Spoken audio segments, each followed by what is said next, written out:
team is up by 2 goals, regardless of the final outcome of the match. Make it a tournament to remember with BetMGM. BetMGM and GameSense remind you to play responsibly. Gambling problem? Call 877-8-HOPE-NY or text HOPE-NY 467-369. See BetMGM.com for terms. 21 plus years of age to wager and physically present in New York only. New and existing customer offer. Subject to eligibility requirements. Additional terms and restrictions may apply. Hello, everybody! This is Genie coming at you to say summertime is wish fulfillment time at Disney's Aladdin on Broadway. There's glitz and glamour, singing and dancing, and magic carpet rides you gotta see to believe. So what in the whole new world are you waiting for? Come to the new Amsterdam Theater and experience the one Broadway show that soars above the rest. Get tickets today at AladdinTheMusical.com. The night belongs to the fans. Join Tommy Lugauer for After Hours, weekdays at 7. Call 888-808-1019. The WFAN phone line is powered by Paramount Plus. Paramount Plus presents the biggest summer in UFC history. The Fan Focus is presented by Chef IQ. Watch the game, not the grill. Get your gear at chefiq.com. The Yankees have, in fact, lost back-to-back games. Chase Burns won his 8th straight start as New York lost 4-1 on Sunday. The Yankees did steal 6 bases, though, for the first time since 2013 in a game. Stranding runners in scoring position, a story most of the weekend. Meanwhile, the Mets gave the national audience on Sunday Night Baseball a real stinker. They lose 6-2. David Peterson was dreadful, allowing 4 earned runs. All right, a couple of things before you get to your calls. Number one, Tiki and I do not run the station. I have no idea why we aren't on YouTube. So I can't answer that, but hopefully you're listening to us on radio or on the Odyssey app. If so, welcome in. You don't get to see that.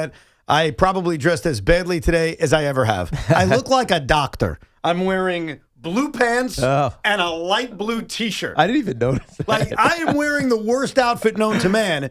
And luckily, we're not on YouTube today. Or at least for now, we're not on YouTube. Nobody can tell. No one can tell. So, not my problem. That's number one. Number two, if I said to you, we are going to get a major college basketball head coach to jump to the NBA, we'd all guess Danny Hurley. Yes. Just because he's already flirted. He's already had that flirtation a couple of years ago. And you could kind of tell Danny's got his eye on eventually coming to the NBA.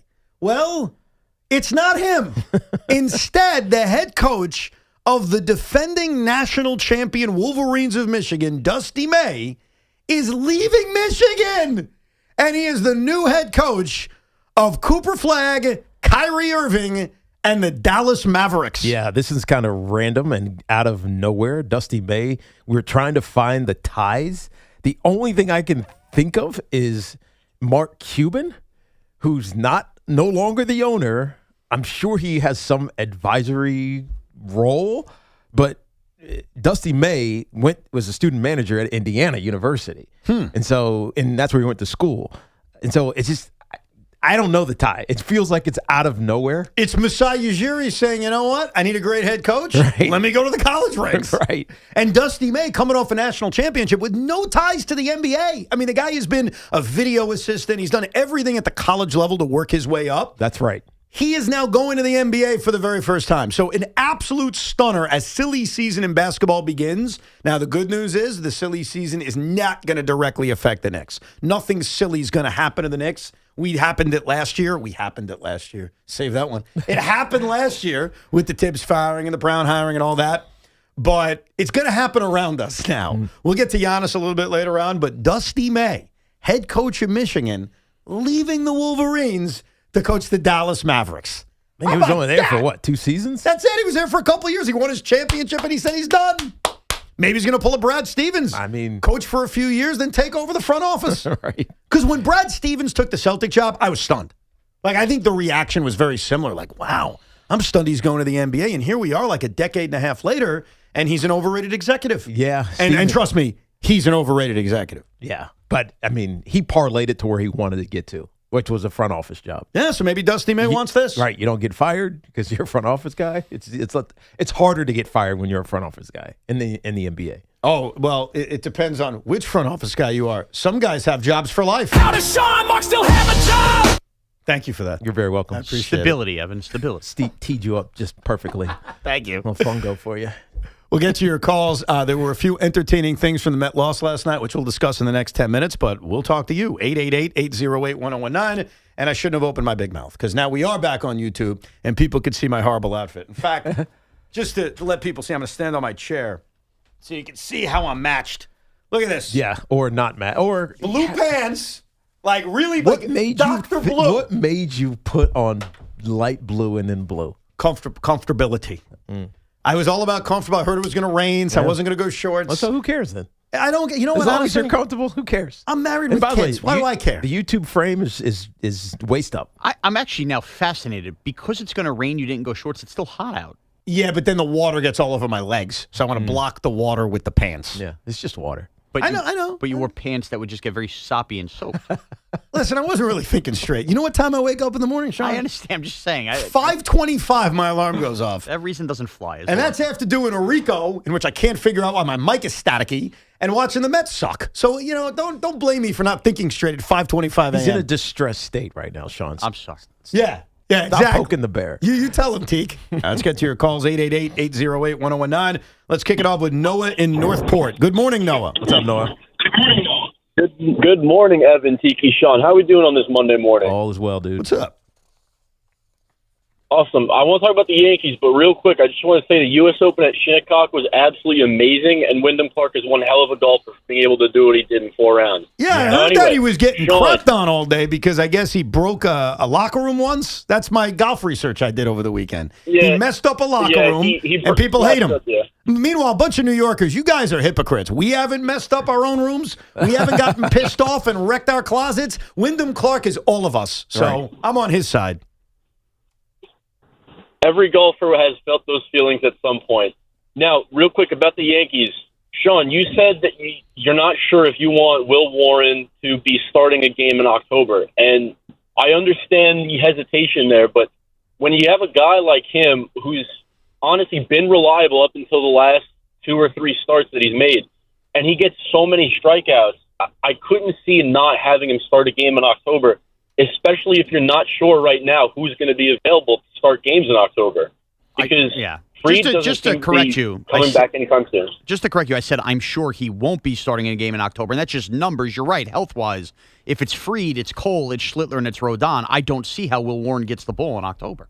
I think over his last 3 starts, he's given you reason to not want him to get the ball in October. Yes. And also, to your point, Sean, if this team is healthy, he's not getting the ball in October. Yeah. Right. If they're healthy like you expect them to be healthy, and it's wishful thinking because you never know with anybody, really, any sport. But if Fried is healthy and Cam Schlittler and Garrett Cole and even Carlos Rodon, how is he starting? No, those are your 4 starters. How is he starting a game? He's not. And we'll talk about it later because I do think it's an interesting discussion. They may go after Tarek Skubal, and they may load up this rotation more than it would be if they're healthy right now.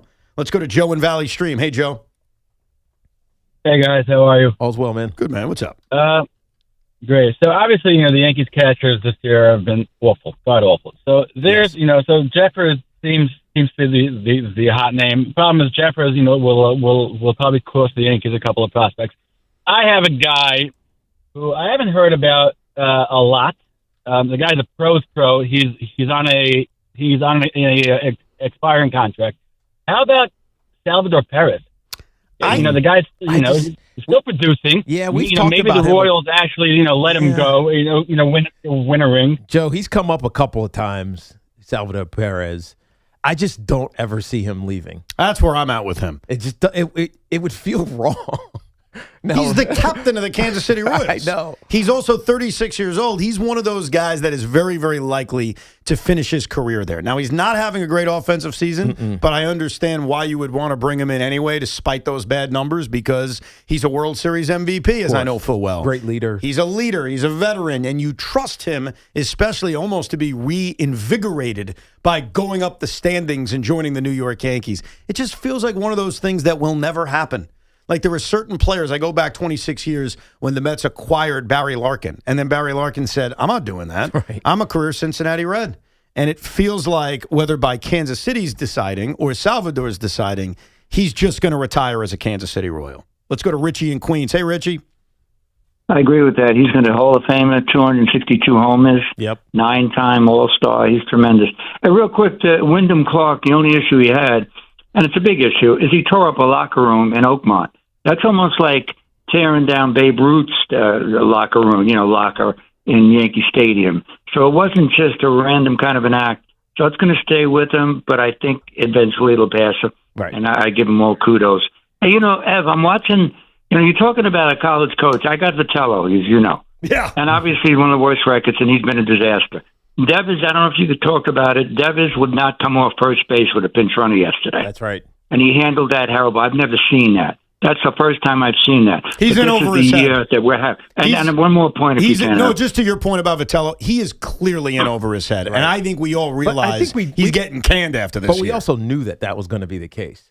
Because he was coming from college? Yeah, you're coaching grown men. Yeah. It's a different, the rah-rah, let's do it for the Gipper thing. It doesn't work in Major League Baseball. Yeah, but I think, and fairness also, they don't have talent. I think if you got talent, sometimes you're rah-rah, yeah, and the talent has been an issue. And, and he compared that after his press conference that Webb doesn't want to come out. Webb is their best pitcher. He's going to give them a chance with that rotten bullpen versus a guy that can't run, down a run, and you need speed. That was horrendous. There's something also different. And for those that are not aware, Rafael Devers was going to be pinch run for, and he refused to come out of the game. He was like, I don't want to come out of the game. I mean, they do have talent. They're just underachieving. Oh, yeah. They massively. got high-priced talent. Willie Adames, Matt Chapman, sure. Sung-Ho Lee. Yeah. The thing about a pinch Bryce runner... Eldridge is having a heck of a season. Rookie, keeper. Yeah. My fantasy league. If you're interested, we'll talk. Damn it. What?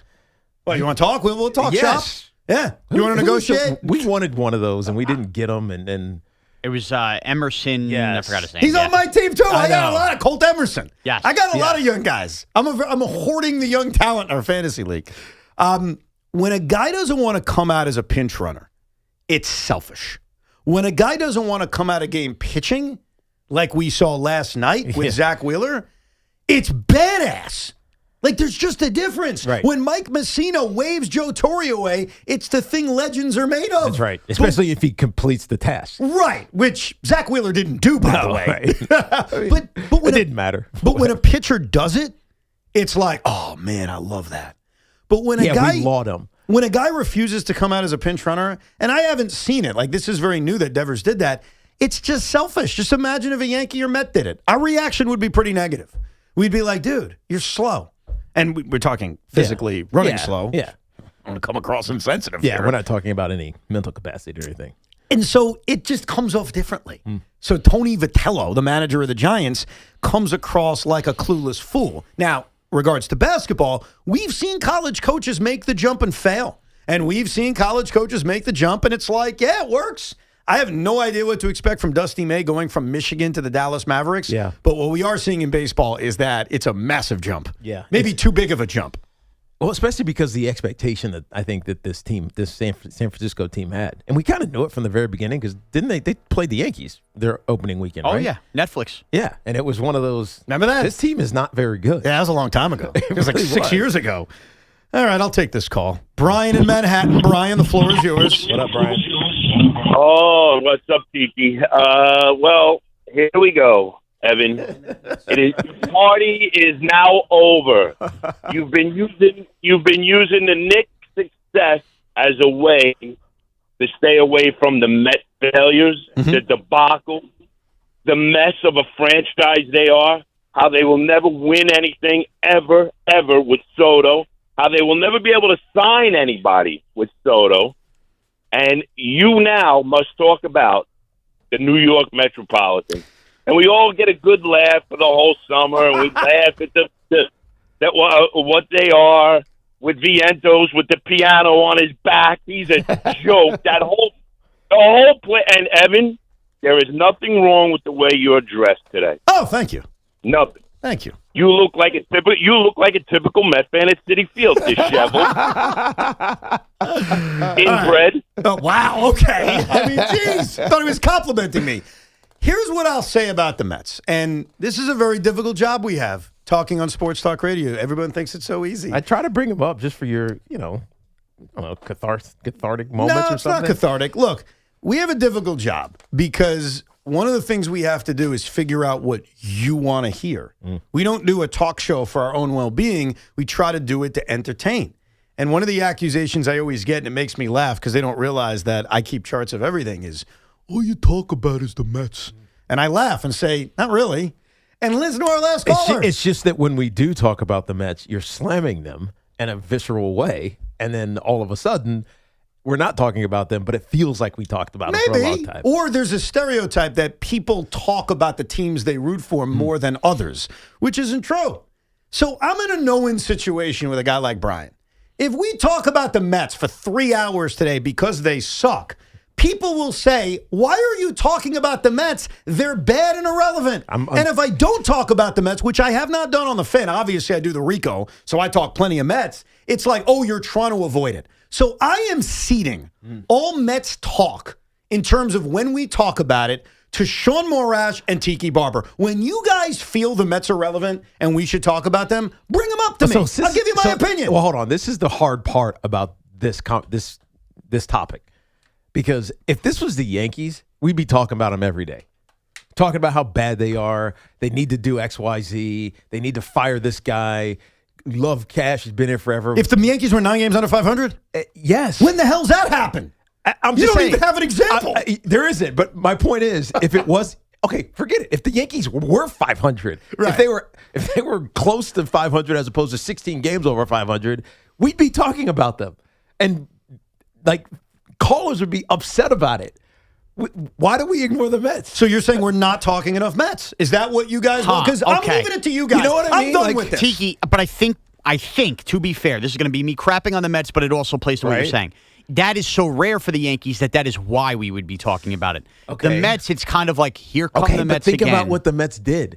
The Mets! They created this, in theory, behemoth by signing Juan Soto and getting Bo Bichette and all this other stuff that they did, and it didn't work. Yeah, and they got rid of the beloved. Why aren't we killing it? Oh, no, the Mets. Sean Manaea, let's pay him $1 billion.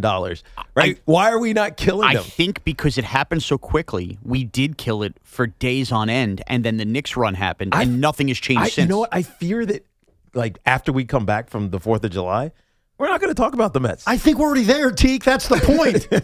They're not a good team. Now, no one could say I'm hiding from talking Mets because I do the Rico Brogna all the time. The Rico Borgagna podcast. So I'm doing it every couple of days, but on this radio station, and you could listen to every other show and kind of figure it out as well, the Mets have entered irrelevant land. They're not good. You're wrong.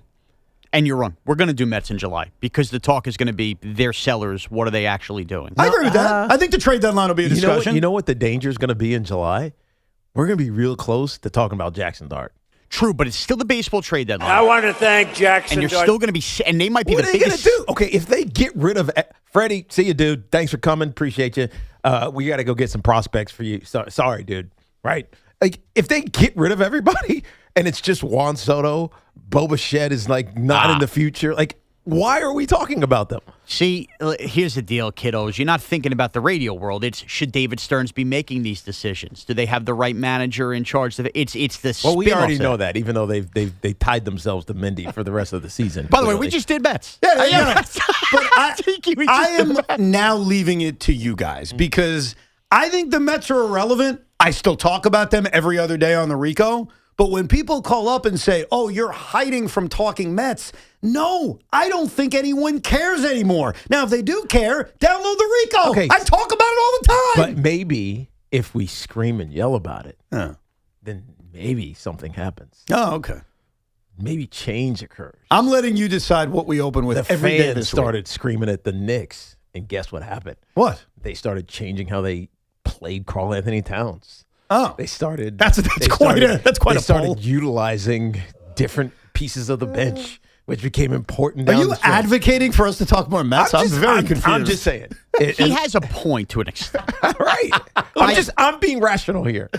I just love. If this was any other team, we'd be killing them. Constantly. We did kill them. They're dead. They're on the side of the road. But it's a 162-game season. We did it for like 2 weeks. Dude, they got cancer and died within 6 days. That's the thing. Well, they do open up a 4-game series tonight against the Cubs, 3 games against the Phillies over the weekend. So I will say for the 500th time, if they can have a good homestand, maybe they can get back into this. You know where the Mets are relevant? In Japan tonight. I think the entire country watches Shota Imanaga is pitching for the Cubbies? And Senga for the Mets. Oh, that's right. Yeah, we got an all-Japanese matchup. I also know that that's actually a great point. There's rain in the forecast, so there's a really good chance they don't play today. Oh, good point. There's a really good chance there's a doubleheader this week. And my oldest son, Jed, is insisting we go to both games of a doubleheader. And I'm like, you sure you want to do this? You want 7 hours of garbage baseball? Okay. Depends on what day it is. It doesn't matter what day it is. I'll go any day. Every day's the same nowadays. The hell's the difference? Groundhog Day. And now, speaking of the Mets last night, one thing that I know Sean found very entertaining is that Anthony Rizzo was on the broadcast. So the way they did the broadcast last night, if you didn't see it, was they had Jason Benetti, who's your play-by-play announcer. They brought in John Kruk, who does a great job with the Phillies. It's the one compliment I'll give the Phillies. I find John Kruk very entertaining. And they brought in John Franco, who we all love. Right. Now, he's not a Met broadcaster. I don't know how much he's watching of the Mets. I thought he did a decent job last night, but tough spot for him. He's not like an active Met broadcaster. And then Anthony Rizzo was sitting in the dugout and would throw in, like, insight. So As he has all season on Sunday Night Baseball for those who haven't watched. Yes, that's the way this crew works. They bring in guys from the two teams playing. Rizzo. It's a very cool job. That's a cool job. And what he decided to do in the 6th inning was basically become Sean Morash. Couldn't wait to text Evan. He just started hurling dad jokes, 2 of them within 3 minutes of each other. So here's his first dad joke when John Franco. I mean, it was Father's Day.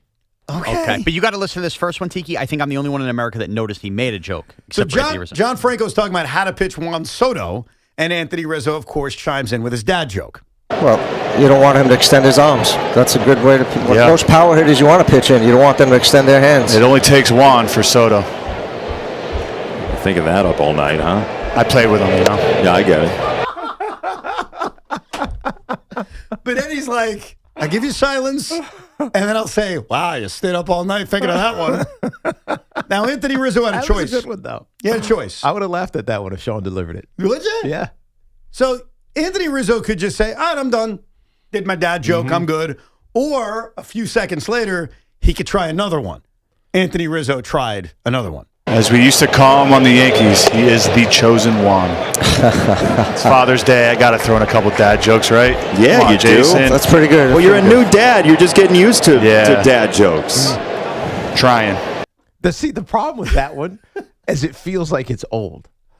Like what do you mean? It wasn't original. It felt like they did that a lot. Oh, he said they did it when he was on the Yankees. And you probably heard it multiple times. It was a panic dad joke. Yeah. Nobody laughed at the first one, so he doubled down and said, I'm going back to the holster to prove I'm right here to get people to laugh. That was I've been there. That's a panicked, doubled down dad joke. He should have gone with this. He's wonderful. That's my favorite one. But I think the first one was good. It was. And even if people missed it, who cares? That's your fault. I laughed out loud during the silence. Like, how is nobody this broadcast laughing? I didn't think the broadcast was that bad. Like, I've watched the baseball on NBC, but I've kind of watched it in the background. Peacock. Like, there's a game on. I'm not really paying close attention to it because it hasn't involved our teams. Right. We're actually beginning a few-week stretch where we get a lot of NBC. We had the game last night, in which I told you the crew, John Kruk, John Franco, Anthony Rizzo. And then next week, Yankee Red Sox is on NBC/Peacock. Peacock. And the Yankee representative, I got to tell you, you guys, it's up to you if you like it. I think it's a disgrace. Of course, Tiki will defend it.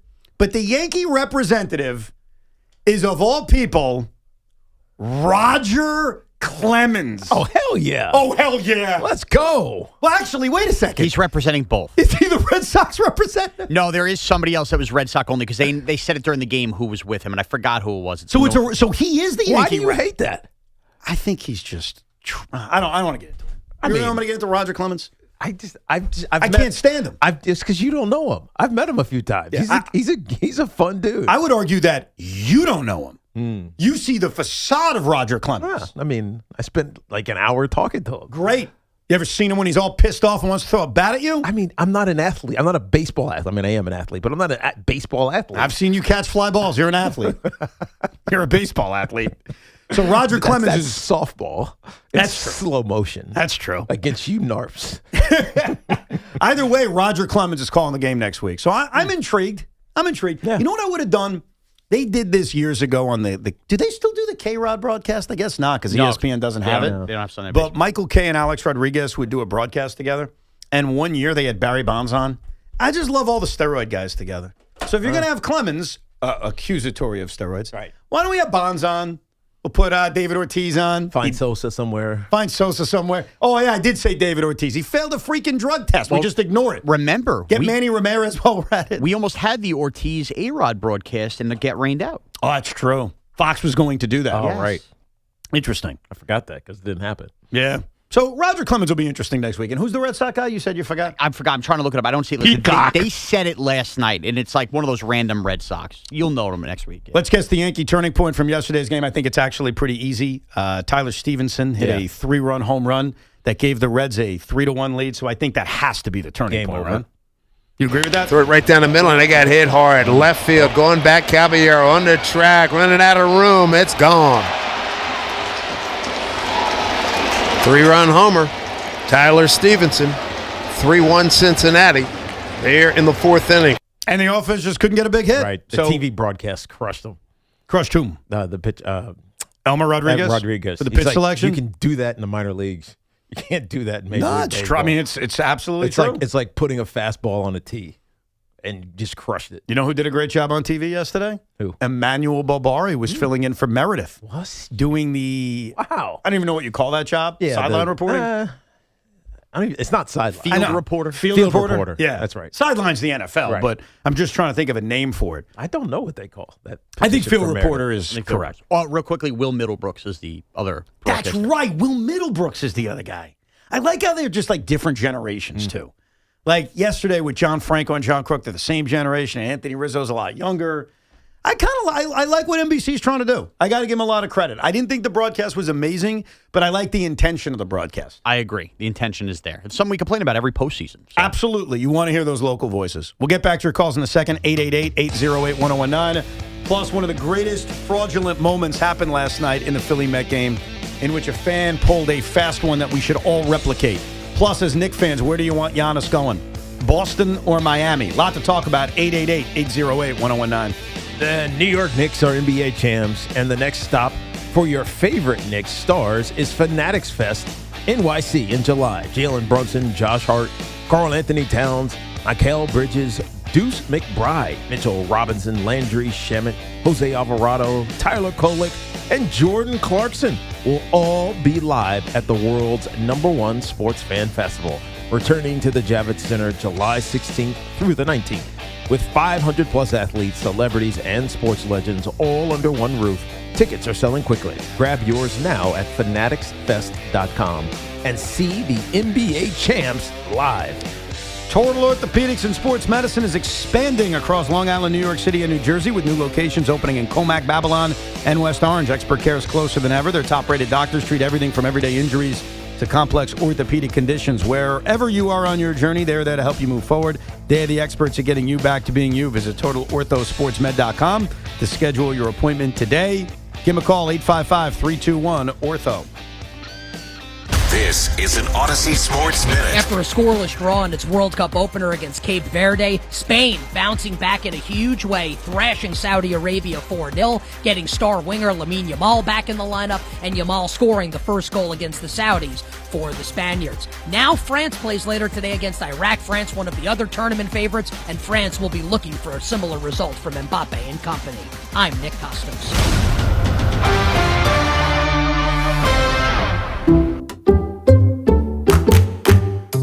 Hey, Metro New York. Ready for real savings? Switch to Allstate today. Because drivers who switched saved an average of $713 on their auto insurance. So, what are you waiting for? Check Allstate first for an auto insurance quote today. You're in good hands with Allstate. Based on the national average annual savings for new customers surveyed in 2024, savings vary, subject to terms and availability. When you've got real work to do, Metal Supermarkets will help you get it done fast. With a huge variety of metals in stock, we can help no matter what job comes your way. And we cut to size. Because just like taxes and BS, we think metal is better when cut. Metal Supermarkets, the convenient stores for metal. Find a store or shop online at metalsupermarkets.com. T-Mobile has an exclusive bundle for customers 55 and up. I'm Sarah Bowl. Yeah, I'm Frank Bowl. A reliable network is key for us. And with T-Mobile, it's been wonderful. And going to the 55 plus plan saved us so much money. A lot. And that's important. Trying to keep costs down. The home internet's been perfect. It's fast, it's quick. The setup was so easy, it took less than 15 minutes. It was like, if you want simplicity, coverage, reliability, you want the whole package, T-Mobile has it. Right now, T-Mobile customers 55 and up can get 2 phone lines on America's best network, plus America's fastest 5G home internet for just $30 each. $30 per month each line with autopay plus taxes and fees. Minimum age 55. Pricing for home internet rely on 2 lines of Essentials. Choice 55. $35 connection charge per line required. Best mobile network and fastest 5G home internet based on analysis by Ookla of Speed Test Intelligence data 2H 2025. All rights reserved. Hey everyone, Boomer Esiason here. I've spent years on the field learning what really matters most: reliability, consistency, and trust. That's why I love Red Pocket Mobile. You choose from 3 major 5G networks, plans start at just $10 a month and stay there. Plus real customer care answers in under 2 minutes. Red Pocket Mobile, your new ultimate cell carrier. Hey, this is Sal Licata. You know that when your AC fails, it's the worst. Make sure that doesn't happen by contacting my friends at Edison Heating and Cooling, New Jersey's air conditioning experts for decades. They're my go-to techs. They've done plenty of work on my house. I trust these guys to do a great job. And by the way, if your AC unit is over 15 years old, you're wasting your money. Get a new high-efficiency AC system right now. You'll save money and stay cooler. Go to EdisonHVAC.com. That's EdisonHVAC.com. This summer, cool down with Dunkin' Refreshers. Sip on black cherry or try the all-new pink pineapple.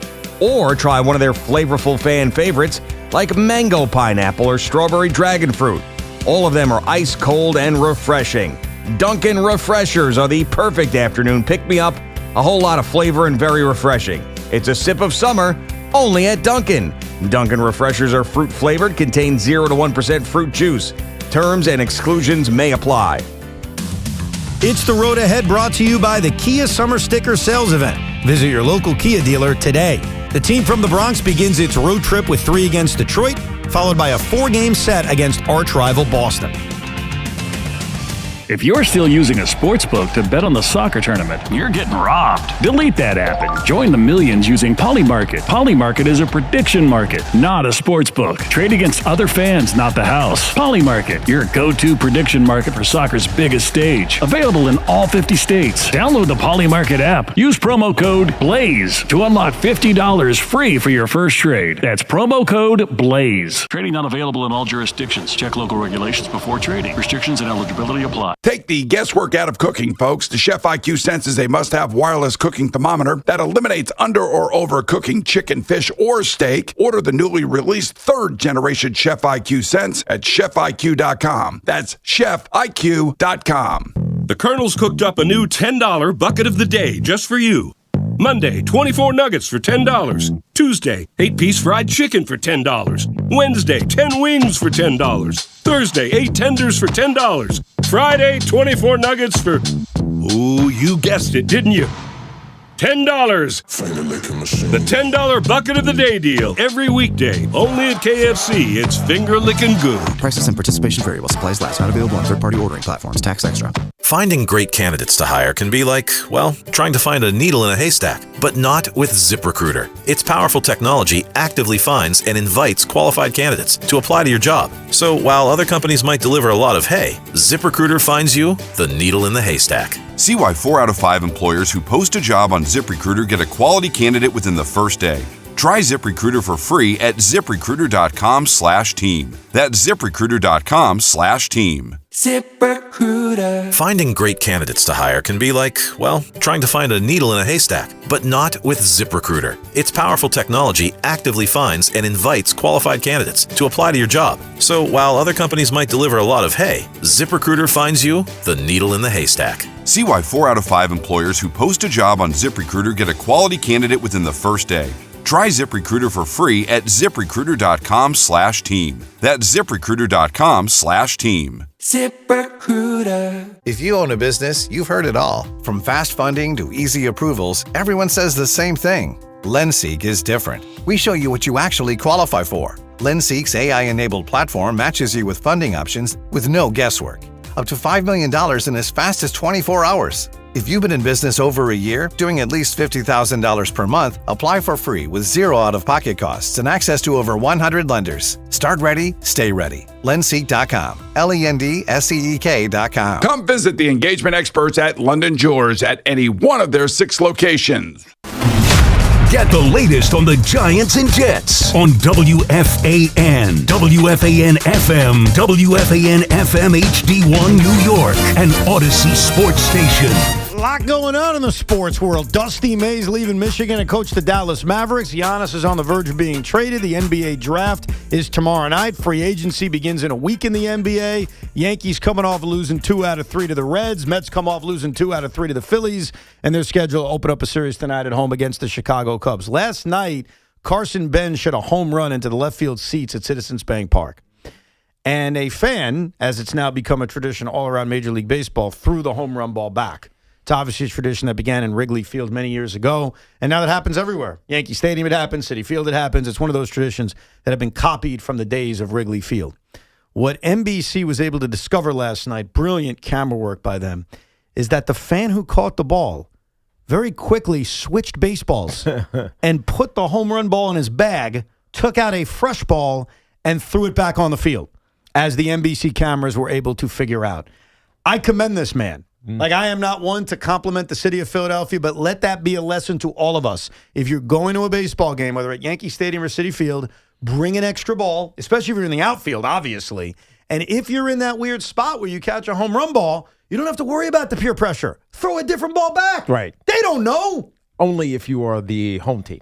Well, yeah, if it's your guy, you get to keep the ball. Right. But obviously, if it's an opponent, like if this happens during the Cubs series and Pete Crow Armstrong hits a home run and you just think it's a cool collectible. What happens if you don't throw it back? Are they going to shame you? They boo you and shame you, yeah. Okay, who cares? Well, Tiki, you're Just right. take the booze. You're right. The but booze are good for you. It's easier said than done. It's mana for your soul. Take them. What? No, absorb it. Say thank you for the booze. Dude, you've been booed by 80,000 people. Yeah, You're know, used so to it this. doesn't mean anything to me. Right. Most people feel the pressure. Really? Yes. But it's a ball. You want to keep it. You know what happened to my wife It's the a other day? batted ball. You know what happened to my wife 2 weeks ago? I never told this story. Okay, what about foul balls? This is a foul ball story. So I took my wife and my youngest son Spence to the Met game. And because of where my seats are, it's 2 and 2 and then an aisle and then 2 more. So my wife was sitting on the other side of the aisle. There's a foul ball. It bounces right in front of my wife, who I have to scream, pick it up! Pick it up! She picks up the ball. Uh-huh. Great. Another little kid goes up to my wife saying, can I have the ball? So she's feeling the peer pressure of giving the kid the ball. Meanwhile, her kid's at the game. She did not give the ball to the kid, but thought about it. You want to know why she thought about it? Why? Because of peer pressure. Peer pressure? Because they didn't know that the other kid was hers. Miss Roberts should have just handed it to your son. She eventually did. No, immediately. Well, hand it to your son, and therefore no kid's going to come up and guilt you. It was quick, man. You think things take slow motion. It was She's allowed to have a little wiggle room to stare at the ball and go, oh, my God, this is a Major League Baseball. She did not care. I'm sure she didn't care. She was more just surprised that she was picking up a ball. Yes. I screamed at her to pick it up. But imagine that scenario. Most people around, because they're pressuring you to give the ball to the kid. Yeah. You know what you do? You look right at the kid and go, no. Why would I do that? No. Well, you know what my wife did? She explained it. She's like, oh, I'm so sorry. This is my kid. I got to give it to him. Meanwhile, her kid's 5. The other kid was like 11. You know what? And even if your kid is not at the game, you have the right to tell another kid, I have a kid at home I'm bringing this home to. Yeah, but it goes back to the peer pressure I talked about. You're going to get booed, and you're going to get, you're going to be treated like a bad person. So what? Visit the internet. Everybody gets treated like a bad person. No, that's something you're used to, but most people aren't. Yeah. Wait, by the way, are you supposed to throw back foul balls? I'm confused by this. No. The foul Just ball, the home run. The foul ball story was just to show you about the peer pressure you face at games. Oh, I see. But foul balls you're allowed to keep. It's home runs of the other team that people pressure you to throw back. And I think that guy showed us the roadmap, and he was young. He seemed like a teenager. He showed us the roadmap on what you're supposed to do. Right. Just take another ball. No one's going to know the difference, and then you get to keep the real home run ball. So I know we don't compliment the city of Philadelphia very often, but kudos to that guy. I'm sure he got a lot of attention because it was all over the TV. Those text messages were lighting up within 15 minutes. Let's go to Dave in Westchester. What's up, Dave? Hello, Dave. Dave going once. Dave going twice. Dave is gone. We'll go to Jose in Connecticut. What's up, Jose? Hey, what's up, guys? My first time calling, man. I'm a Rico listener. I'm a Giants fan, so it's nice to talk to you guys for the first time. Thank you, man. I'm still off a high off the Knicks, man. And actually, while I was on hold, I just noticed something, Evan. I got to do this to you, man. I saw it was deleted. We got to call balls and strikes. Last week, you went on a little research rant against Zoran, and that account, it was a public account that was not Zoran's when you went after him about being a fraudulent fan. You know what? I am so glad you brought that up, Jose. So let me get this straight. I did research on Mayor Mamdani's Knick fandom. So I pulled the clip from the debate in which guys were asked, hey, can you name a Knick? He said Coach Tibbs. Mm-hmm. And then I went to his old tweets. Our last caller, and you're still there, Jose, I'll let you make your point, is 1,000% right. It is the mayor's account. So some of the tweets I was reading was not from Mayor Mamdani. It was from Eric Adams. So number one. What? Number one. My apologies to the mayor. Why don't they refresh the account? Because it's the account of the mayor. So whomever that mayor is. So I want to make this very clear because I do believe in accuracy. Mayor Mamdani never tweeted about the Brooklyn Nets. Eric Adams did. Mayor Mamdani didn't tweet after the 2021 series. Mayor Adams did. Now, I went to Mayor Mamdani's personal Twitter account, and there's just no tweets about the Knicks. So there's just nothing there. Are there any sports tweets? Not. You know what? I really just looked at the Knicks, Nets, and basketball, and there just wasn't anything there. So what's our conclusion from it? Great speech. Probably not a diehard fan, based on the research. He's an Arsenal fan. But I appreciate, Jose, because you're right. And I thought about this over the weekend, too. One of the tweets I read said Eric Adams' wife's name, and I still didn't pick up that it wasn't Mamdani. So I'm glad you brought up. My apologies to the mayor, but even when we go to your real Twitter account, doesn't seem like there's a lot of Nick tweets. So there you go. Yeah, but that next tweet was actually de Blasio. You know, he was a fraudulent fan anyway. You're right. It was de Blasio, too. So it was all not him. It's good to know for the future that whenever we do research on the POTUS or the mayor, we have to keep in mind that it's various POTUSes and various mayors. Barack Obama did not tweet angrily about whatever Donald Trump tweeted about 6 months ago. So thank you for clarifying. I feel now cleansed about this. Thank you. Yeah. Well, the reason I had Knicks in my mind is because, like you and everybody else, like I'm off such as Knicks high that now I'm like somber because I got to watch the Mets, and it's like I have no reason to watch unless, and I don't know if you agree. I'm just saying trade everybody, put the young guys in, call up the young arms, and I will watch. I'll actually go to games and watch if I can at least watch the young guys play regularly because I don't want to watch this team. I don't even want to hear about it. But I still listen to the Rico. Just I don't know why. Like, no offense, I'm like it makes me sad. But like that's the only way that I'm gonna start watching and going to games. I don't know if you agree. What do you think we should do? But I don't know what to do anymore, man. I'm like off this high now. I'm just really depressed. I can't tell you what to do in terms of investing your time every night. Like, should you invest a Monday night in watching Mets Cubs? That's up to you. I'll tell you what I would do if I'm the New York Mets. It is June 22nd, and the clock is ticking. And there's going to come a moment, and we're getting closer and closer. We are not there yet, but we're getting closer and closer, where you have to decide if you're going to bleep or get off the pot. Right. The New York Mets will eventually have to sell unless their season turns. Now, what's the date of selling? To me, it's probably right around the All-Star break. We'll have a much better idea of where this team is. And right now, they're headed towards the ice block. What? Iceberg. Yeah. Iceberg. They're headed totowards the iceberg of selling. Titanic reference. Thank you. I got it. But there is time that if they have a 7-0 homestand, that they could avoid that. Now, I have no confidence in that. I don't think any of us do. But I think we are still about 3.5 to 5 weeks away from when they have to make that decision. But for now, they've got to put the best guys on the field out and try to win baseball games. Yeah, the challenge is that there isn't a great...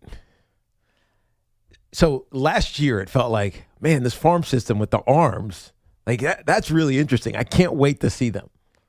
You can't really say that right now because Jonah Tong doesn't feel ready. He's struggling. Christian Scott's got, hip impingement. Looks like he could be back this week. Right, but still, he's not fully healthy. He hasn't been all season long. Nolan McLean is Nolan McLean, but he's already here. He's already proven that he could be that guy. Like, who are you pulling up from minors and saying, all right, fill out our rotation. Freddie Peralta's gone. Kodai Senga's gone. Sean Manaea, we DFA'd because let's just eat the rest of the money and move on from it. David Peterson, go be a long reliever. Like, who are you bringing up? Well, it's Jack Winninger, it's Zach Thornton, but those are young pitchers that they're not ready. Lighting the world on fire. Right. They may not be ready. Right. I just think when we talk about that decision, we're not there yet. We're getting very close. I mean, we're a couple weeks away. This isn't the middle of April having the sell-off discussion. And I think we're headed towards it. I think we are headed towards a world in which Sean is right. The most interesting part of the Mets season is going to be what they get for Freddie Peralta and what they get for Brooks Raley and how far they go in selling off players. But I think right now they got to win games. Yep. Like, as odd as this sounds, and this is not an endorsement, this is not me telling you it's going to happen. But Boomer said something this morning where, hey, there's still time before you give up on the season. Yeah, from a calendar perspective, he's right. Yeah. From a watching the baseball team perspective, he's wrong because they suck. Because they don't pitch well. They don't play good defense. Their lineup's inconsistent. Like, they're not really good at anything. Yeah. So it's tough to imagine how they're going to get And hot. what are they, 6 games or something out of a playoff spot? But it's the whole debate we had last year. It's all the teams you got to jump. Like, you just got to jump a bunch of teams. I will give you a basketball analogy since basketball is now king here in New York City. Mm-hmm. Let's look at the Mets season as a basketball game. It's almost halftime, right? About a minute and a half to go before we get to halftime. That's the unofficial, official halfway point of the season. The Mets, after a big run given up early, have been trailing between 6 and 12 points this entire half. Now, when you're down between 6 and 12 points, you're still in the game. You're one big run away from being back in the game. But every time you cut it to 6 and you're like, here we go, opponent hits a 3 and you're back down by 9. That's exactly what happened this week. Yeah. That's exactly what happened. That's what it feels like. Dude, they won 2 out of 3 against the Braves. All right, we're within 6. Here we go. Right, and it's the Braves. And you're feeling good. And then you went on a run where you're back down by 9. So the game isn't over yet, but the more you watch the game, the more you realize that big run you're waiting for isn't coming. That's my basketball Mets analogy. That's a good one. Thank you. You like that one, Sean? I loved it, Evan. I loved it. So the bottom line is just we don't need to tune into the last 2 minutes. We're good. I think by the time we get to the last 2 minutes, the starters will have been off the floor, and they'll be down by 18. Let's go to Steve in White House Station. What's up, Steve? Hey, guys. How you doing? All's well. Good. Wanted to talk Yankees, and then Evan was probably dreading this call and knew I was going to make it. But wanted to talk about when you brought up the managerial decision success rate stat on Friday. Evan knows Evan knows I'm not a Boone fan, and bear with me, guys. I am a retired actuary, so I did a little looking into the stat. Nice. And so some flaws in the stat. The stat, by definition, is the number of successful decisions divided by the number of decisions. Right. So what it doesn't factor in is the decisions the manager doesn't make when he should make a change. Right. Okay. One good example is pinch hitting. And this is kind of funny, given what you said this morning. What team do you think in the majors has the least pinch hit appearances this year? The New York Yankees. No, the San Francisco Giants. Oh. so I guess I guess they tell Fidello that they don't want to be pinch hit. Or he's just a young manager doesn't know that he should. Maybe, but close behind after the Royals with 27. So the Giants have 22, Royals have 27, which is interesting. But the Yankees are right there with 29. So despite the fact they have a strong bench, we talked about this year, they got Caballero sometimes on the bench, except when Volpe's playing all the time, so Caballero maybe be on the bench. Spencer Jones and things like this, guys that can pinch it. Boone doesn't do it. He doesn't utilize the team to success, and so just some thoughts on that stat, guys. Yeah, it's hard to quantify that though. The decision, stat. how do you judge and quantify a decision you don't make?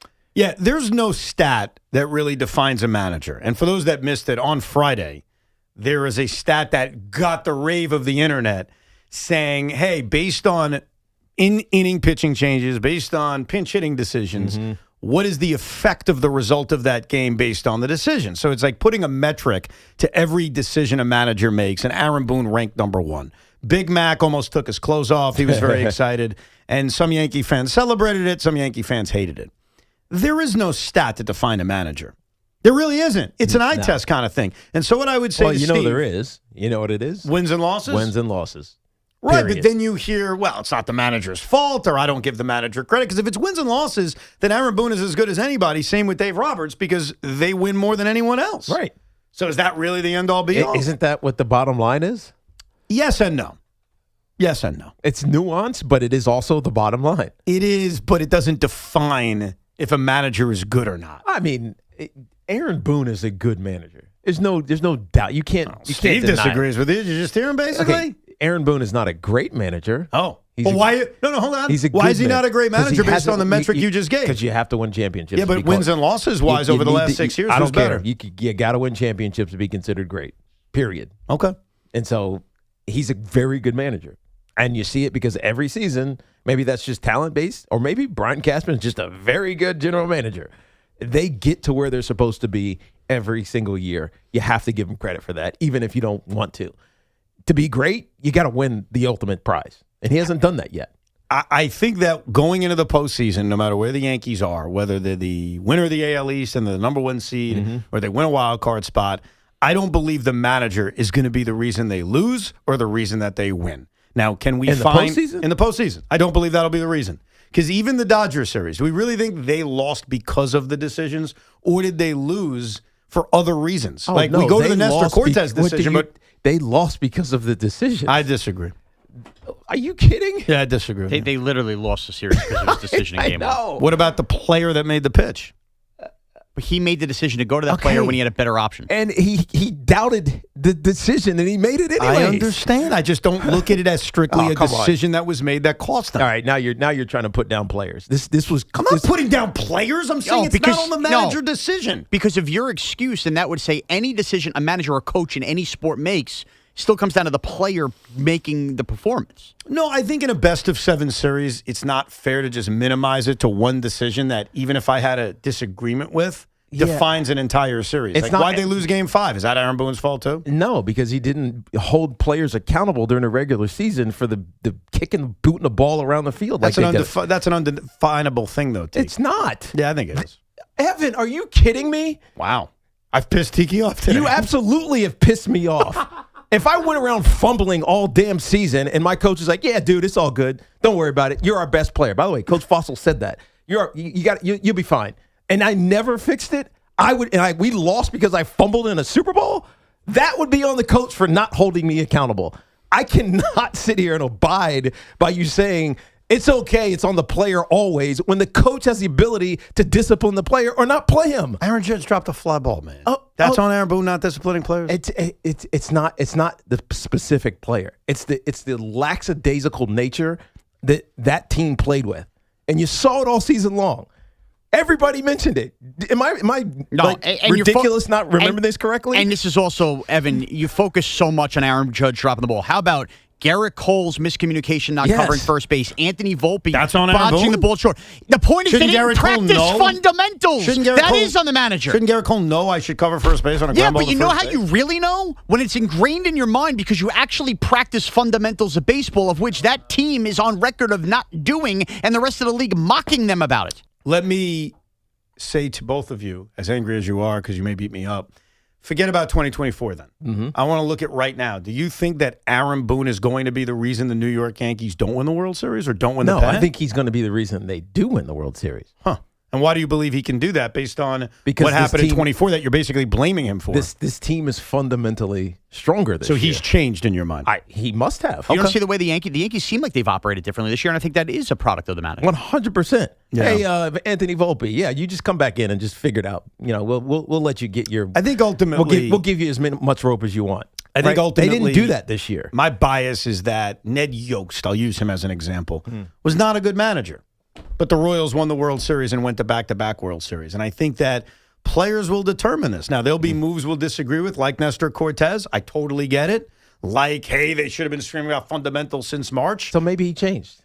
Maybe. Ned Yost. I just maybe he had a season where I don't think he changed. Okay. I think the Royals overcame it. Okay. Was Mike Brown a Hall of Fame head coach?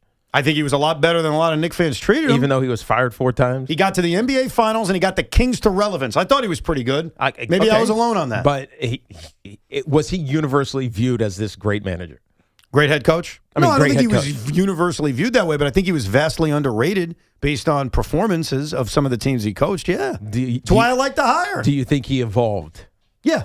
And the reason that the Knicks won was because of his evolution as a coach. I think he evolved. I think Tom Coughlin evolved, and it's certainly possible Aaron Boone has evolved. Yes. Yeah. So why can we not now say that Aaron Boone can evolve and become a great manager? I think he can. I'm just more saying that ultimately when the Yankees lost in 2024, I didn't put it on the manager despite a managerial decision that I disagreed with. Because I think if you go through that game and others, there are many other reasons why the Yankees lost the series to a team that was better than them in the Los Angeles Dodgers.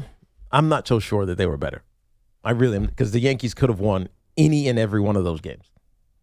They literally could have won every game. Should we take the call that says, Evan, you're an idiot? Should that guy skip the line? I'm a big skip the line guy based on, I think he purchased the Lightning Lane. All right, we'll give you the Lightning Lane. Thomas is in Wall. Thomas, the floor is yours. What's up, Thomas? Evan, I think wonderful broadcaster, and I love listening to you. You got a great voice, but you did wrong, in my opinion. Tiki is great. He's completely right on. Aaron Boone is not a great manager. And he never will be with what he's doing. They got to win the World Series, but the crisis in baseball in New York is the Mets. I mean, if Boone is not a great manager, what is Mendoza? Carlos Mendoza should have been fired 12 times this season. I've said that before. But they will not talk about manager. They will not talk about the manager. Screw them. They will not talk about the manager. I don't care what they're going to talk about because they don't talk. David Stearns talks every 2 weeks, once in a while, and says nothing. The man from Milwaukee. And Steve Cohen's disappeared. So I don't care about them. I could talk for myself. Well, this is I why would have fired him 12 times. This is why we have to talk about the Mets. Okay, I'm just talking about him. I would have fired him 12 times. Thank you. Is that enough for everybody? No. I mean, I could come on every day and say, hey, another example why Mendy should have been fired. He should have been fired. By the way, you should do that. Just like every day? Just like every day, we have this question about the basketball team that you How does Sean Mark still have a job? I mean, seriously. I'm just going to sit here playing random clips for 6 hours. How does Mendy have a job? How does Marks have a job? Joe Tsai should sell the team. Like, I'll just keep going. How does Woody Johnson? How does Chris Drury have a job? We got some songs to make, man. Speaking of songs, we got a new one we're debuting. What? Yes, we have a brand new song, and the inspiration of this Knicks-related song came from the great Joe Beningo. We'll have its song debut coming up in just a few minutes, plus we'll get back to your calls at 888-808-1019. And we will bring up this Tarek Skubal thing because the Yankees are linked to him. They have a really loaded rotation. Should they trade for Tarek Skubal? We'll bring that up coming up in a few minutes as well. Our friends at Town Fair Tire remind you that at Town Fair Tire, you always get the guaranteed lowest price on name brand tires from Connecticut to Maine. Nobody beats Town Fair Tire. Nobody. When you're as busy as I am, you have to know how to keep your home and your family safe. That's why I turned to our partners at Sloman's, who recently installed the Sloman Shield Link system that combines safety, convenience, and peace of mind. It's manageable right from my phone. This smart home security solution has everything from garage door control to all the lighting, the cameras that are outside. I can even turn on the Apple Music in the house before I get home. The doorbell cameras are key. Whenever somebody comes a knocking, I can tell who it is and even talk to them through the doorbell app. Experience the future of home security and automation with the Sloman Shield Link system. Call 1-800-ALARM-ME. That's 1-800-ALARM-ME or visit slomans.com. And this portion of the program is sponsored by Total Orthopedics, the experts at getting you back to being you. Total Orthopedics is expanding across Long Island and New Jersey with offices coming to Babylon, West Babylon, Comac, and West Orange. From sprains and broken bones to complex sports injuries, they're the experts at getting you back to being you. Visit TotalOrthoSportsMed.com today. It's also sponsored by the New Jersey Division of Travel and Tourism. Visit NJ.org. New Jersey sets the stage for FIFA World Cup 26. 8 epic matches, including the final. Come for the games, stay for the wow. New Jersey, where the world meets its match. More at visitnj.org. As World Soccer hits the big stage, Fanatic Sportsbook is making every game day worth more. Earn up to 10% fan cash on your soccer bets, win or lose. That's real extra value you can unlock every match, all tournament long. And fan cash isn't just for betting. you can use it anywhere in the world of Fanatics. On game tickets, merchandise, collectibles, profit boosts, and more. One ecosystem, endless ways to spend. Plus, new customers get up to $1,000 in fan cash. That's $100 bet match every day for your first 10 days. The world is ready. Are you? Fanatics Sportsbook. Winning hits different here. Must be 21 plus. Gambling problem? Call 1-800-GAMBLER or 1-800-MY-RESET. CT, call 888-789-7777. MA, call 800-327-5050. NY, call 877-8-HOPE-NY. MD, visit mdgamblinghelp.org. Not available in all states. Terms apply. See Fanatics Sportsbook app. Hi, it's Chris Riccobono, founder of Untuck It. In the summer heat, you shouldn't have to think about what you're wearing. Untuck It makes it easy. Just get our shirts that breathe, polos that move, and shorts built for the heat. You'll need our performance shirts that stretch, wick sweat, and never need ironing. And our wrinkle-free linen that stays crisp and crease-free all day. 15 years, 15 million shirts sold. Shop our top summer styles at untuckit.com and 80-plus stores. Untuck It, shirts designed to be worn untucked. Make this your summer of unforgettable drives in a Mercedes-Benz from Mercedes-Benz of Edison. Whether you're heading down the shore or planning a family getaway, their expert team can help you find the perfect sedan, coupe, SUV, or convertible. And because luxury should extend beyond the vehicle, Mercedes-Benz of Edison is committed to making your shopping experience stress-free. That's one reason they were named the 2026 Mercedes-Benz Dealer of the Year by Cars.com. Visit Mercedes-Benz of Edison, your destination for luxury driving all summer long. I don't need to tell you. New Yorkers are paying more for everything. Rent, utilities, groceries, every single month. The office that's supposed to protect us is on the sidelines. I'm Raj Goyal. As an ACLU lawyer, I fought for the people against powerful interest every single day. Now I'm going to be your affordability watchdog.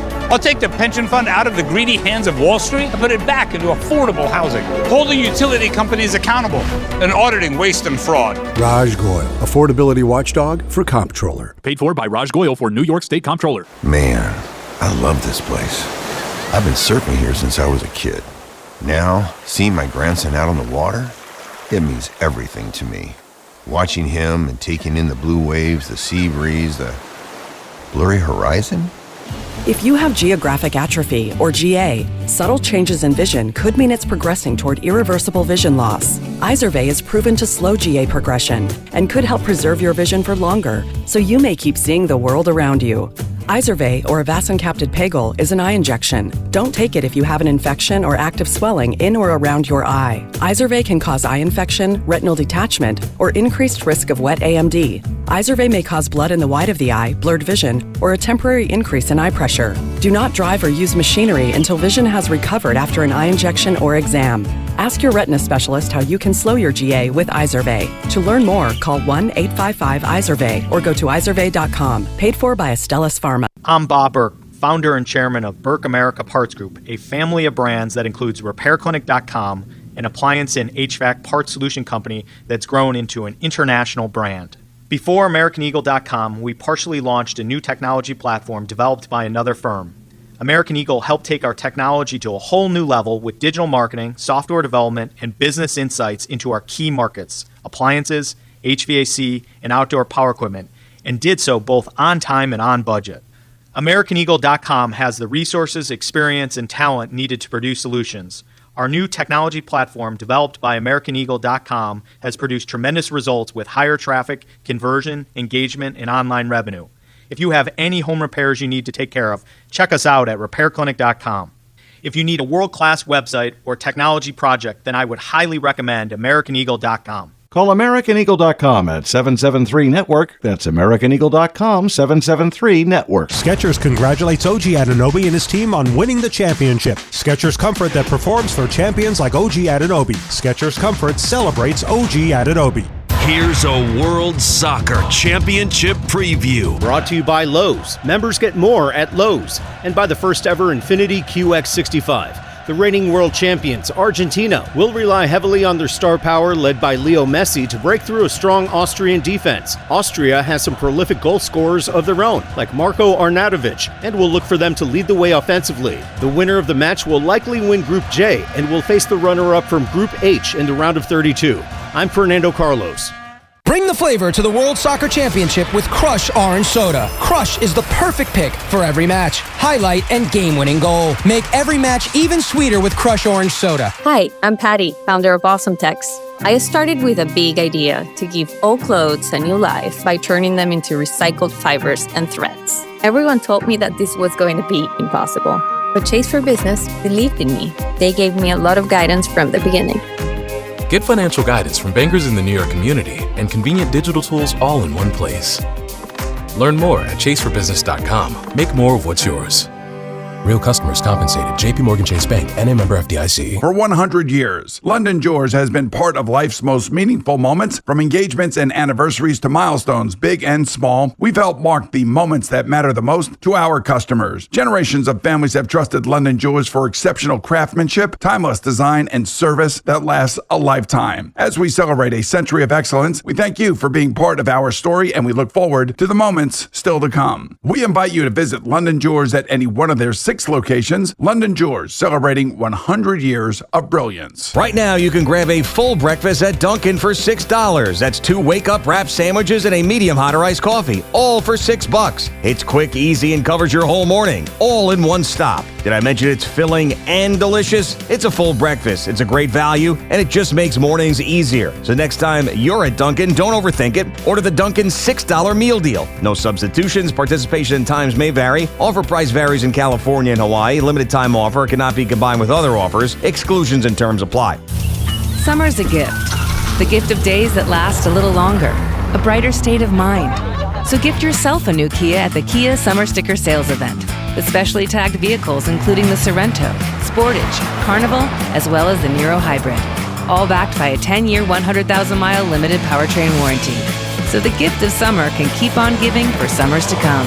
Kia, movement that inspires. Call 800-333-4KIA for details. How's Drive Safely. Event ends 7/6/26. See dealer for warranty details. If you're still using a sports book to bet on the soccer tournament, you're getting robbed. Delete that app and join the millions using Polymarket. Polymarket is a prediction market, not a sports book. Trade against other fans, not the house. Polymarket, your go-to prediction market for soccer's biggest stage. Available in all 50 states. Download the Polymarket app. Use promo code BLAZE to unlock $50 free for your first trade. That's promo code BLAZE.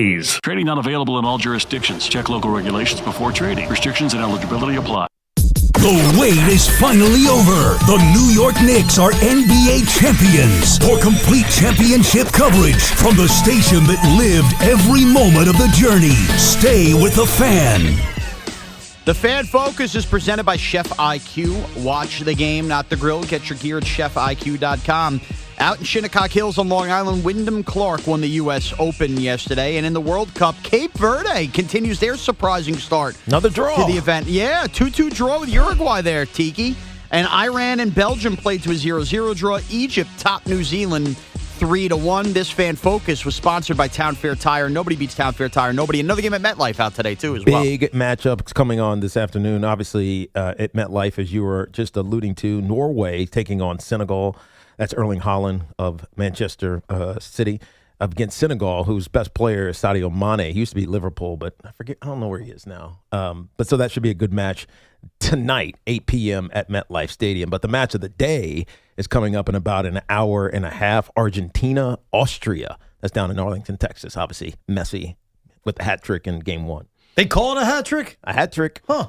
I thought that was exclusive to hockey. 2 goals is a brace. Hat trick is 3. Oh, wow. What if you score 4 goals? I don't know. You got a name for that one? That's a good question. Huh. I don't know. But you don't see any hats thrown on the field in soccer. No. Well, I mean, did they throw hats on In the ice? Yeah. Oh, yeah. I mean, it would kind of be hard to Long get throw. your hat to the field. Yeah. It's a little different than hockey. You're closer. You're kind of I mean, think about together. how far away you are on a football field. Yeah. It feels like you're close, but you're really not. Bottom line is hockey does it better. That's all I'll say about the hat tricks. Hockey is better. I was listening to the great Joe Beningo on Saturday, and he actually came up with a nickname for Jalen Brunson, which eventually inspired a song. Here's Joe B on Saturday, still marveling at the Knicks championship, talking about how Jalen Brunson needs a nickname. That's balls, balls. That's exactly what that should be his nickname. He doesn't really have one, Jalen Brunson. They should call him Balls. Because that's what he has. Big ones. So I was like, damn, I like that. So, ladies and gentlemen, the debut of a brand new exclusive song here on WFAN, simply called Brunson Has Balls. Big balls, Brunson, stepping up tall. Big balls, Brunson, never gonna fall. Clutch in the garden, lights on bright. Big balls, Brunson, on in the night. From Villanova champ to Knicks, take over king. Little frame, big heart, let the whole league sing. Drops 40 in the playoffs, ice in his veins. While the big man fold up, he just laughs in the pain. Crossed over ghosts, posterized doubts. Money in the bank when the fourth quarter counts. They talking size, he just laughs, gets buckets. Jalen don't flinch, man, the pressure, he loves it. Big balls, Brunson, stepping up tall. Big balls, Brunson, never gonna fall. Clutch in the garden, lights on bright. Big balls, Brunson, on in the night. So what do you think? You like that one? I mean, we're stealing from our own show now? What do you mean? Joe came up with his nickname? That's what, yeah, I heard him say it on Saturday. No. Bad Tiki created Big Balls Brunson. Did he? Yeah. How do you forget Big Balls Because Brunson? Bad Tiki hasn't been around in a year. I forgot he existed. Big Balls It doesn't matter. Brunson. He still trademarked everything. So you're saying Joe stole from Bad He Tiki? just stole Big Balls Johnson from Bad Tiki. Brunson, yeah. I mean, Big Balls Brunson. Well, you know what?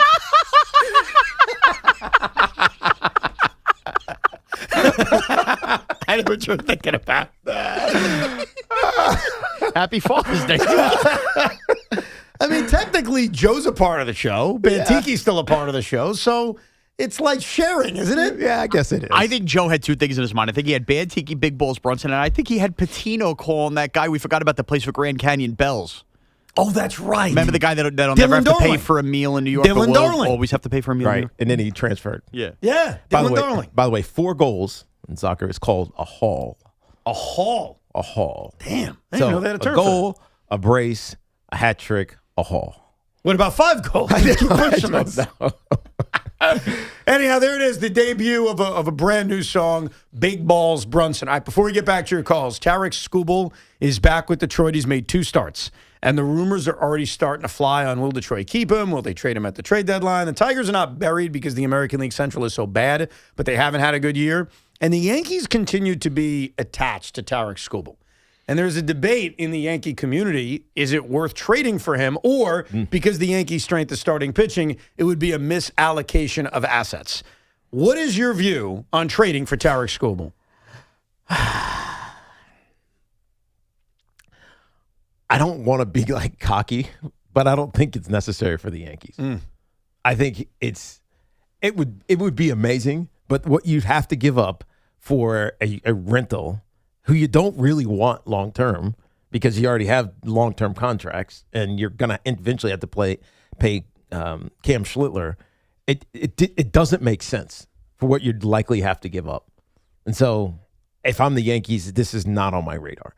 I feel like the biggest hypocrite with this because I have been so critical of Brian Cashman in the past about not going all in. Yeah. The Judge era, the Cole era. So this would be Big Balls Cashman. This would be all in. No doubt. And I don't mind strengthening a strength. Like if he flops out for Carlos Rodon in that rotation and you have those 4 guys pitching the playoffs, that's tough to beat. But I still would rather have the closer. And this just to this point, what you're going to have to potentially give up.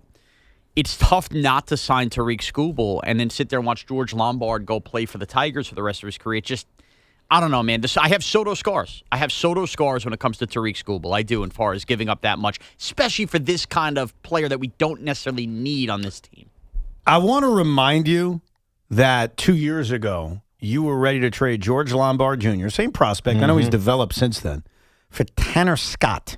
You were willing to go all in on a reliever having a career season in Tanner Scott, who also is going to be a free agent. Certainly no guarantee you were going to keep him. Okay, hold on. There's way 2 different scenarios here. Number one, we were 2 years further away from George Lombard. Now it feels like we're on the precipice of actually seeing Sure, he him. could be up here now. Absolutely. Okay, and I also was viewing that 1-year window with Soto and Judge as like, man, when will you ever have this again? I don't know. Like, it feels like the Yankee window in many ways is kind of rebooted open with Ben Rice and Cam Schlittler a little bit. Again, I'll go nuts if they do it. I'll be happy they did it. I just don't find it necessary. It's necessary is an interesting word that you use. I'll just give you my opinion, and I'll get into the details. I would absolutely trade for Tarek Skubal. I would have a discussion. Obviously, is there a price tag that's too much? I think with any trade, there's always that price that makes you say, okay, not worth it, and walk away. But I am on the phone, and I'm engaging with Detroit on Tarek Skubal. When you say and others say, well, it's not a need, it may not be a need in theory, because in theory, Max Fried is healthy. Yeah. In theory, Garrett Cole is healthy. You're right. In theory, Carlos Rodon is great. And in theory, Cam Schlittler is continuing to pitch like a Cy Young Award winner. And while all of that may happen, haven't you seen enough baseball to know that all of that also may not happen? May not. So if you have, I'll stop if that was enough. Go ahead. No. I just want to say, I think that your argument is the wrong argument to have. I think the reason for trading... I haven't even finished my argument. Well, then tell me this where you were going. The real argument would be not that you think Max Fried may not or whatever, would be, are you going to run into Tariq Skubal in your road to the World Series? That is not the reason to trade for him. I completely disagree with you. Well, I think pairing it with that? Well, you might, because somebody else might trade for him. And are you going to live with yourself if he knocks you out of the playoffs and you could have traded for him? I understand your point. I am not trading for Tarek Skubal because I'm afraid Tampa Bay is. I'm not trading for Tarek Skubal because I'm afraid the Dodgers are. Who's in a different league. Same with Atlanta. That is not my reasoning. That could be your reasoning. Totally not on my radar. My radar is, does this give me a better chance to win a World's Championship? And while, yes, in theory, the rotation is fine, and in theory, I need bullpen help, let me tell you something about bullpen help. You can name whoever you want.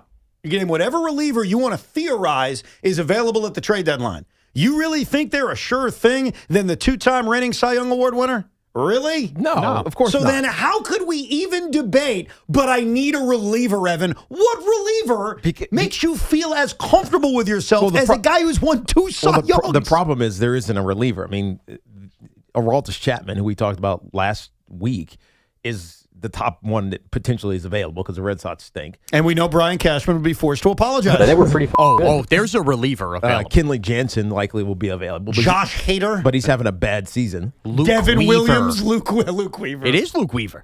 Really? Yeah. Dude, he's been dominant since April. I'm telling you right now, the Mets are going to get a haul for Luke Weaver. And you would be willing to give up that haul? Yeah. Because that's the real part that matters. Bring him back, and he showed he could do it here. I mean, he does become the interesting setup guy again. I just want to... They could potentially close for I just want to clarify, because Luke's been great. Like, he's been really good recently. But let's say, the Mets are willing to deal him, and the Yankees don't want to give up a great price. So you're saying the reason you don't want to trade for a two-time Cy Young Award winner is because you really need Luke Weaver back? No, because you expect... And again, not the same package. We have a couple of more weeks before we really have to start worrying about this, but where is Max Fried? Because if Max Fried is on his way back and he's going to be rested and healthy, and he's got to obviously go through some minor league starts before you really see that. But if Max Fried is going to be Max Fried, and then Garrett Cole is as dominant as he's been, and Cam Schlittler is as dominant as he's been, you don't necessarily need Skubal. You don't need Skubal. You don't need him. He's one of the best pitchers in baseball. Are you signing him? Are you signing him? Probably not. I think this is a rental move. You're not signing him. No matter what you do, you're not signing him. If you're not signing him, how could I punt the next 10 years of George Lombard at short? Because you have a chance to win a championship. But I think I do anyway with my starting pitching right now.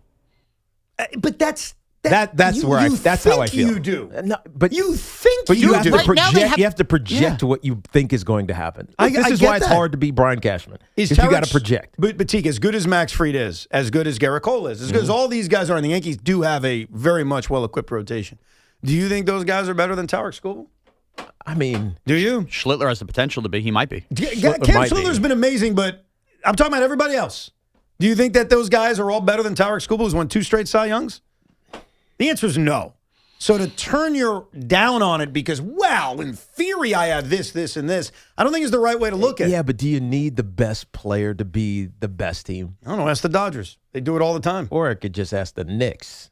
What about the Knicks? That's a different sport. I wouldn't use that as an example. I would use the Dodgers. Ask the Dodgers. The bottom line is this. If they do trade for Tariq Skubal, if they do give up everything, I think what really Tiki and me are trying to say is They still then, it's not like, okay, that's their big move. They still need to get that bullpen arm. They still need to upgrade a catcher. Yes. Like, that doesn't change the fact that those other things still need to be accomplished. And I think when you start emptying the cupboard for a Tariq Skubal, will you have enough to then supplant those other issues? Because I don't think you're winning if you don't fix those things, even with Skubal. I understand your point. My counter to this is Ryan Jeffers or the dream of Salvador Perez or whatever catcher you want to talk about or whatever reliever, which is a real crapshoot when you acquire. Those are all potential possibilities to improve areas of your team that aren't strong.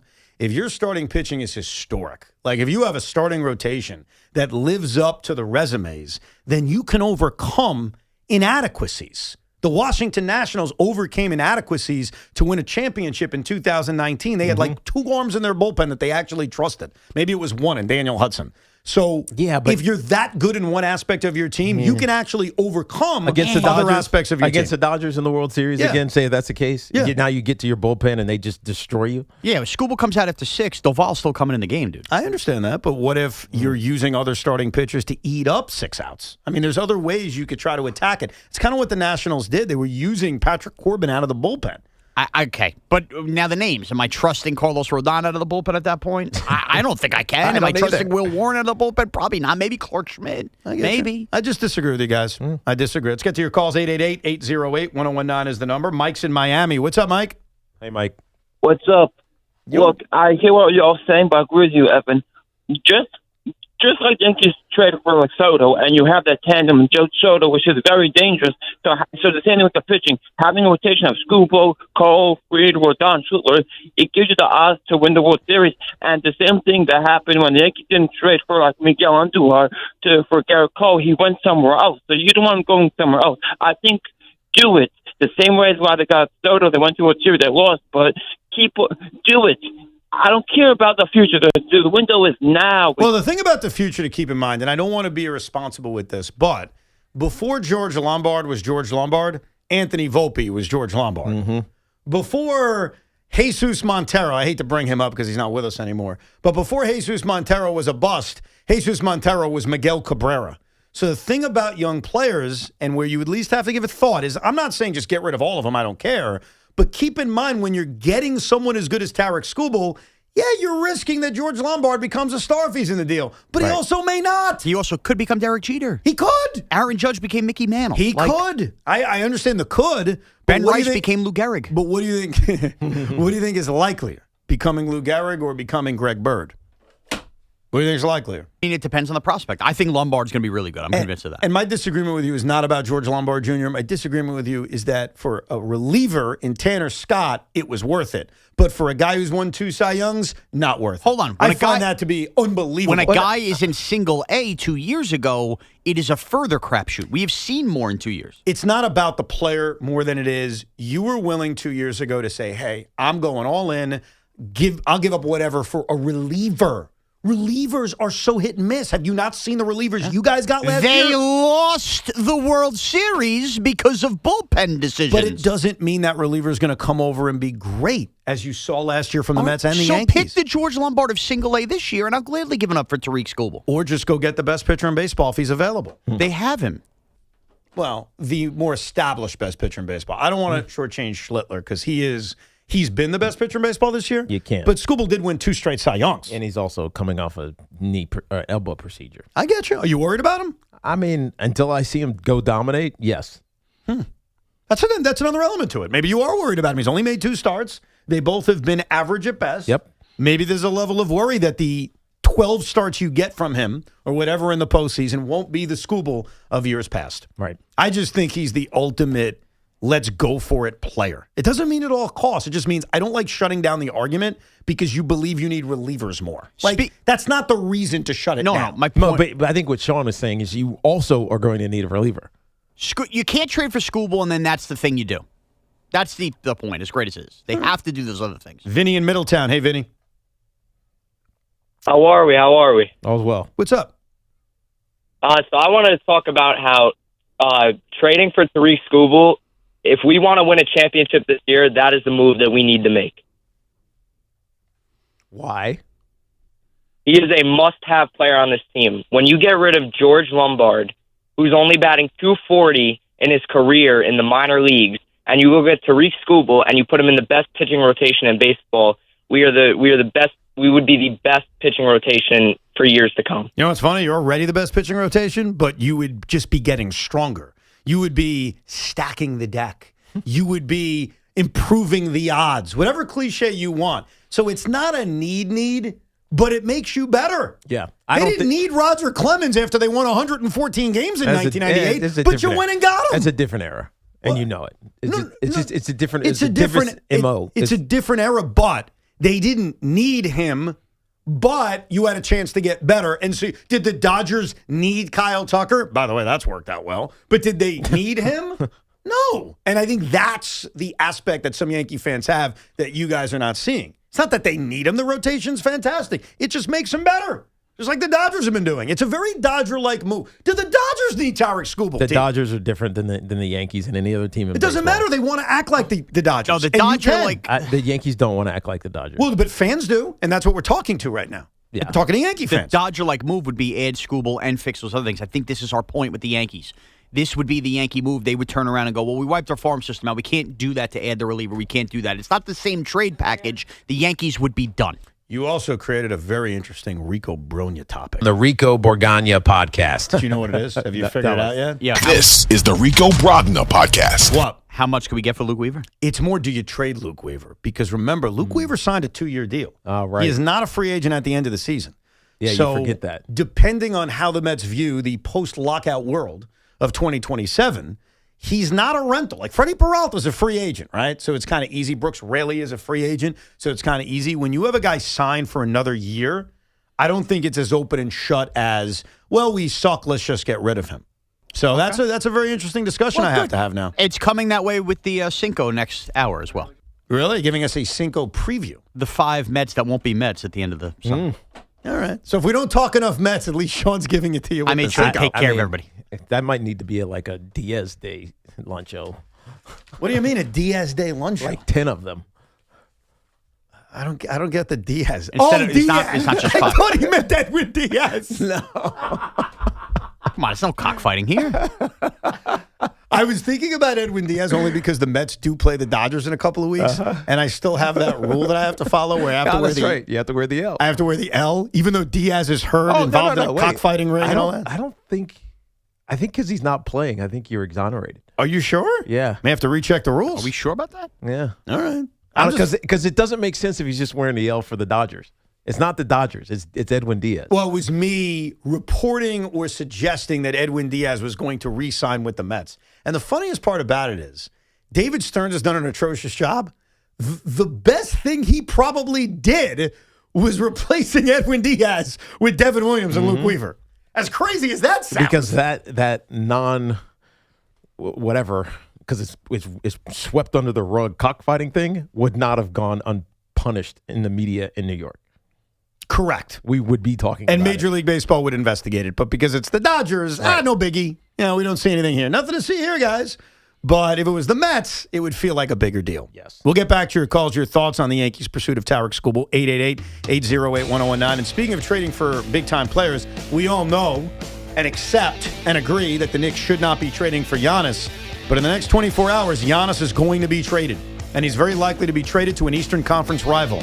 Where should Knicks fans want Giannis Antetokounmpo to end up? We'll get to that coming up as well. It's Evan and Tiki with Sean Morash until 2 o'clock this afternoon. It is time for big-time soccer. Now, when you think of soccer, you probably don't think technology, but it does take the latest in tech to power something as massive as the World Cup. And the New Jersey Institute of Technology is helping to turn up the power on tech. NJIT's Martin Tuchman School of Management has developed a digital dashboard for tracking fan sentiment and offering info on all things World Cup. You can find out how loud your city is and the engagement that each of these teams and cities are putting in to this biggest of soccer events. You can add to the energy as well by checking it out now. Go to njit-worldcup.com. That's njit-worldcup.com. Contractors. When deadlines are tight, you need a supplier that moves like you do. Windorama keeps the Northeast's largest in-stock selection of Andersen windows, patio doors, and storm doors ready for same-day pickup or next-day delivery. If you need custom assemblies, they build them in-house to keep your jobs on track. And with Rama Rewards for Pros, earn up to 2% back, plus perks like free delivery. Windorama for Pros, your job, your deadline, your team. Visit Windorama.com to learn more. Talk sports after hours with Tommy Lugauer, 7 to midnight. WFAN, WFAN FM, WFAN FM HD1 New York, an Odyssey sports station. This is an Odyssey Sports Minute. This Odyssey Sports Minute is sponsored by Old Trapper Beef Jerky. Old Trapper, what's your beef? The Milwaukee Bucks might have some beef right now with the Miami Heat. Miami is trying to acquire Giannis Antetokounmpo from Milwaukee, but the problem? Miami's offer isn't that great. Tyler Hero's an okay player, the 13th pick in the draft. Miami, if you want Giannis, you have to do better than that. I'm Nick Costos.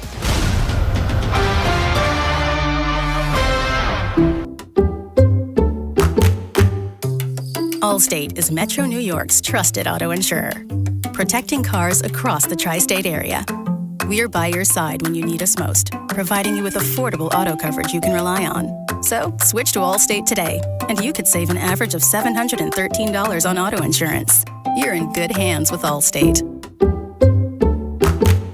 Based on the national average annual savings for new customers surveyed in 2024, savings vary, subject to terms and availability. The world's biggest soccer tournament has arrived, and you can trade the entire tournament on Kalshi. Trade every match from the opening rounds all the way to the final. Last week, Portugal was trading at 12% to win it all, meaning a $100 trade could pay out $800 if they win soccer's biggest prize. Want to know where they're at today? Check Kalshi. For a limited time, download the Kalshi app and use code PITCH to get a $10 credit when you trade $10. That's promo code PITCH. Kalshi. Trade on anything. 18 plus only. Must be present in state where it is legal to trade. Event contract trading involves risk and may not be suitable for all investors. Prices, values, and available markets may differ from those mentioned. $10 free credit with no expiration. Restrictions and eligibility requirements apply. For more information, see Kalshi.com/regulatory. You can never have too many tools. Shop DeWalt deals at Lowe's. Get a free Select DeWalt 20-volt max power tool when you buy a Select 20-volt max 5-amp-hour battery kit. Plus, get a free additional DeWalt 20-volt max 8-amp-hour battery when you buy a DeWalt 10-inch 20-volt max dual-bevel compounded miter saw. Our best lineup is here at Lowe's. Valid through 6/24 while supplies last. Selection varies by location. Heavy rain, high 73. Weather brought to you by Duke's Mayo. Welcome to Duke's Mayo Country, where the mayo is so smooth and creamy, it makes every bite better. Duke's Mayo. Look for the yellow lid. Town Fair Tire honors any valid rebates, manufacturers or competitors' rebates. Yes, even any competitors' rebates. And we give you the guaranteed lowest price. Nobody beats Town Fair Tire. Nobody. Town Fair Tire. All right, so I'm watching TV the other night, and I see Evander Holyfield talking about Terra Origin creatine. My first thought was, hang on a second, that guy's in his 60s, and he still looks better than me? That's a problem, so I started using Terra Origin creatine myself. It mixes easy, tastes great, and helps support strength and recovery, which, at my age, just getting off the couch is basically an athletic event. So do yourself a favor. Check it out today and get 20% off your first order at TerraOrigin.com. That's 20% off your first order at TerraOrigin.com.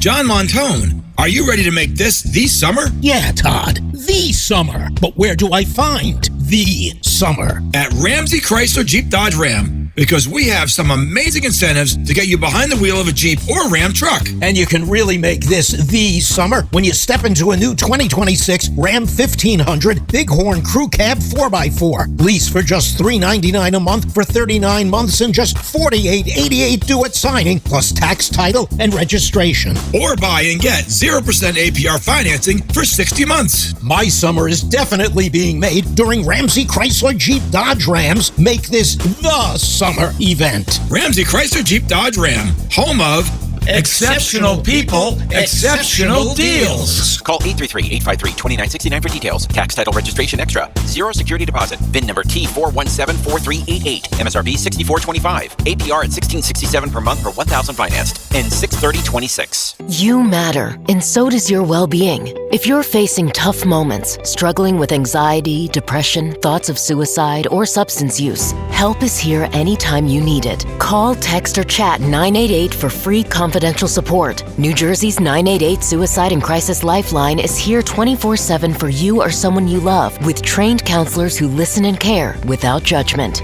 You matter. Remember New Jersey's 988. A message from the New Jersey Department of Human Services. John Ryan. Yeah, Dad. I think I came up with a killer slogan for our law firm. D'Agostino and Associates, bite back. Bite back? Yeah. When someone hurts you, you bite back. We'll be the law firm that bites back. Dad, that's brilliant. Accident victims, call D'Agostino and Associates and bite back. Hey, we could even put a big vicious dog on billboards everywhere. Yeah, and Rottweilers on buses. Hey, how about a toll-free number? What are you thinking? You know, like 1-800-BITE-BACK. 1-800-BITE-BACK. That's brilliant. But what if people hear fight back? Easy. I'll spell it out for them, like 1-800-BITE. Back. 1-800-BITE-BACK. That's 1-800-248-3222. Love it. Hey, Dad. Yeah. All this talk about biting back got me hungry. Me too. Want to grab lunch? Sure. Hey, how about a jingle? You mean like D'Agostino, law, bite back? My name is Whitney Allen, and I'm a widow. My husband, Ryan, died. We never thought we'd ever have to use life insurance, but the unexpected happened. With Ethos, signing up was fast and 100% online. You can get a quote in seconds, apply in minutes, and get same-day coverage. No medical exams, and you can get up to $3 million worth of coverage. I'm grateful we were prepared. Get your free quote at ethos.com/radio. That's ethos.com/radio. Paid spokesperson. Time spent on application may vary. Online health questions required. For adults with Crohn's disease or ulcerative colitis symptoms, every choice matters. Tremfya offers self-injection or intravenous infusion from the start. Tremfya is administered as injections under the skin or infusions through a vein every 4 weeks, followed by injections under the skin every 4 or 8 weeks. If your doctor decides that you can self-inject Tremfya, proper training is required. Tremfya is a prescription medicine used to treat adults with moderately to severely active Crohn's disease and adults with moderately to severely active ulcerative colitis. Serious allergic reactions, increased risk of infections or lower ability to fight them, and liver problems may occur. Before treatment, get checked for infections and tuberculosis. Tell your doctor if you have an infection, flu-like symptoms, or need a vaccine. Explore what's possible. Ask your doctor about Tremfya today. Call 1-800-526-7736 to learn more or visit TremfyaRadio.com. Tune in to Odyssey Mets Radio on 880 AM. Brought to you by the #1 Westbury Toyota Construction Sale. Start your day with Boomer and Geo. Join the conversation weekday mornings from 6 to 10. Call 888-808-1019. The WFAN phone line is powered by Paramount Plus. Paramount Plus presents the biggest summer in UFC history.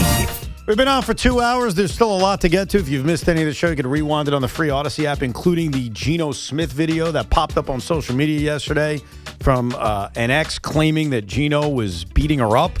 So we'll get to the video and what's next in the Geno Smith situation a little bit later on. But two thoughts around the Knicks that I was pondering over the last 12 hours. Number one, Giannis Antetokounmpo is going to be traded at some point today or tomorrow before the NBA draft. There's no failure in sports. And here's what we know. We know the Knicks are not involved. Obviously, they won the NBA championship, and they're not looking to do anything as drastic as that. Nope.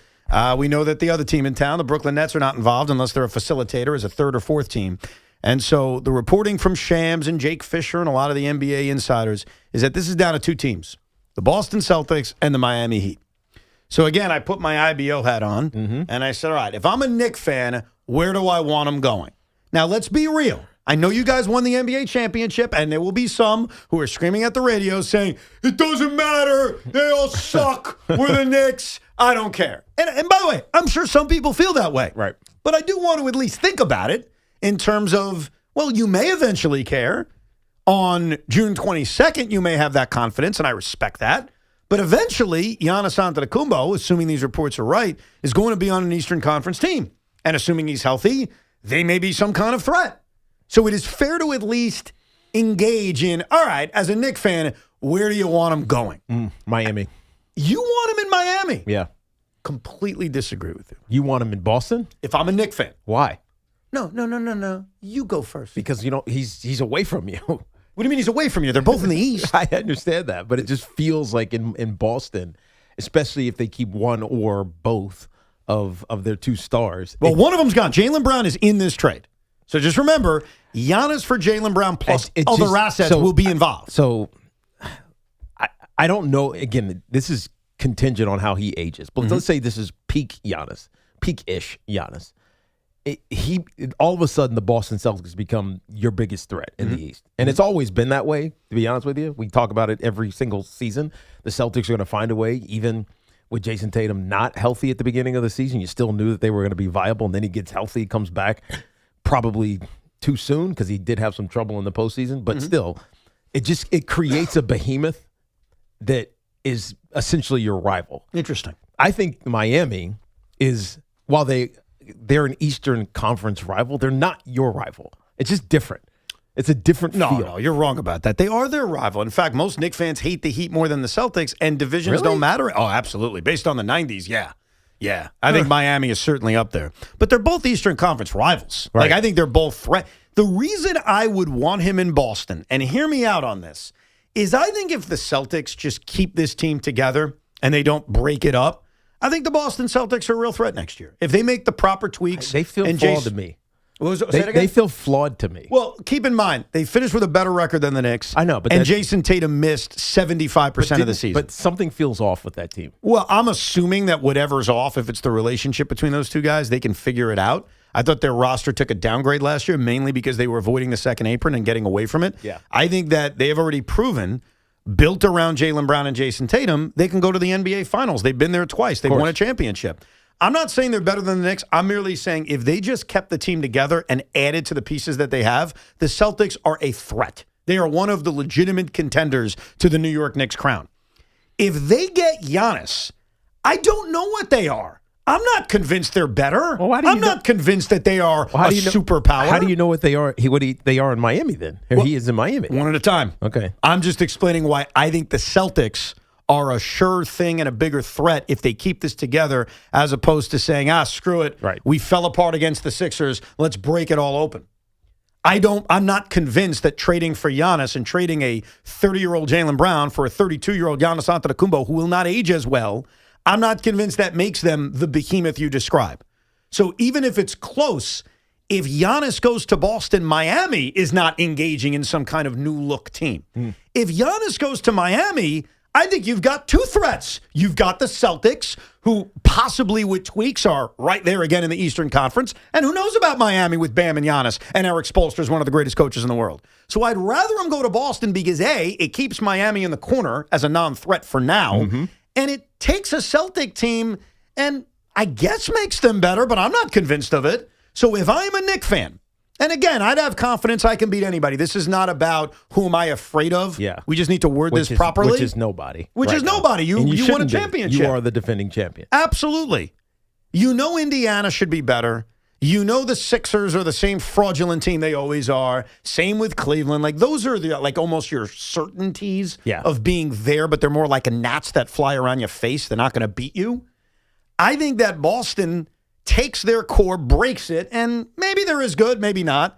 But if Miami gets them, I think you've got two threats as opposed to one threat. And that's why if I'm a Knicks fan and I'm watching this Giannis Antetokounmpo situation from afar, and assuming he's not shipped to a Western Conference team, I would prefer between Boston and Miami, go to Boston and break them and see what they potentially are. And Miami, for now, is a non-threat.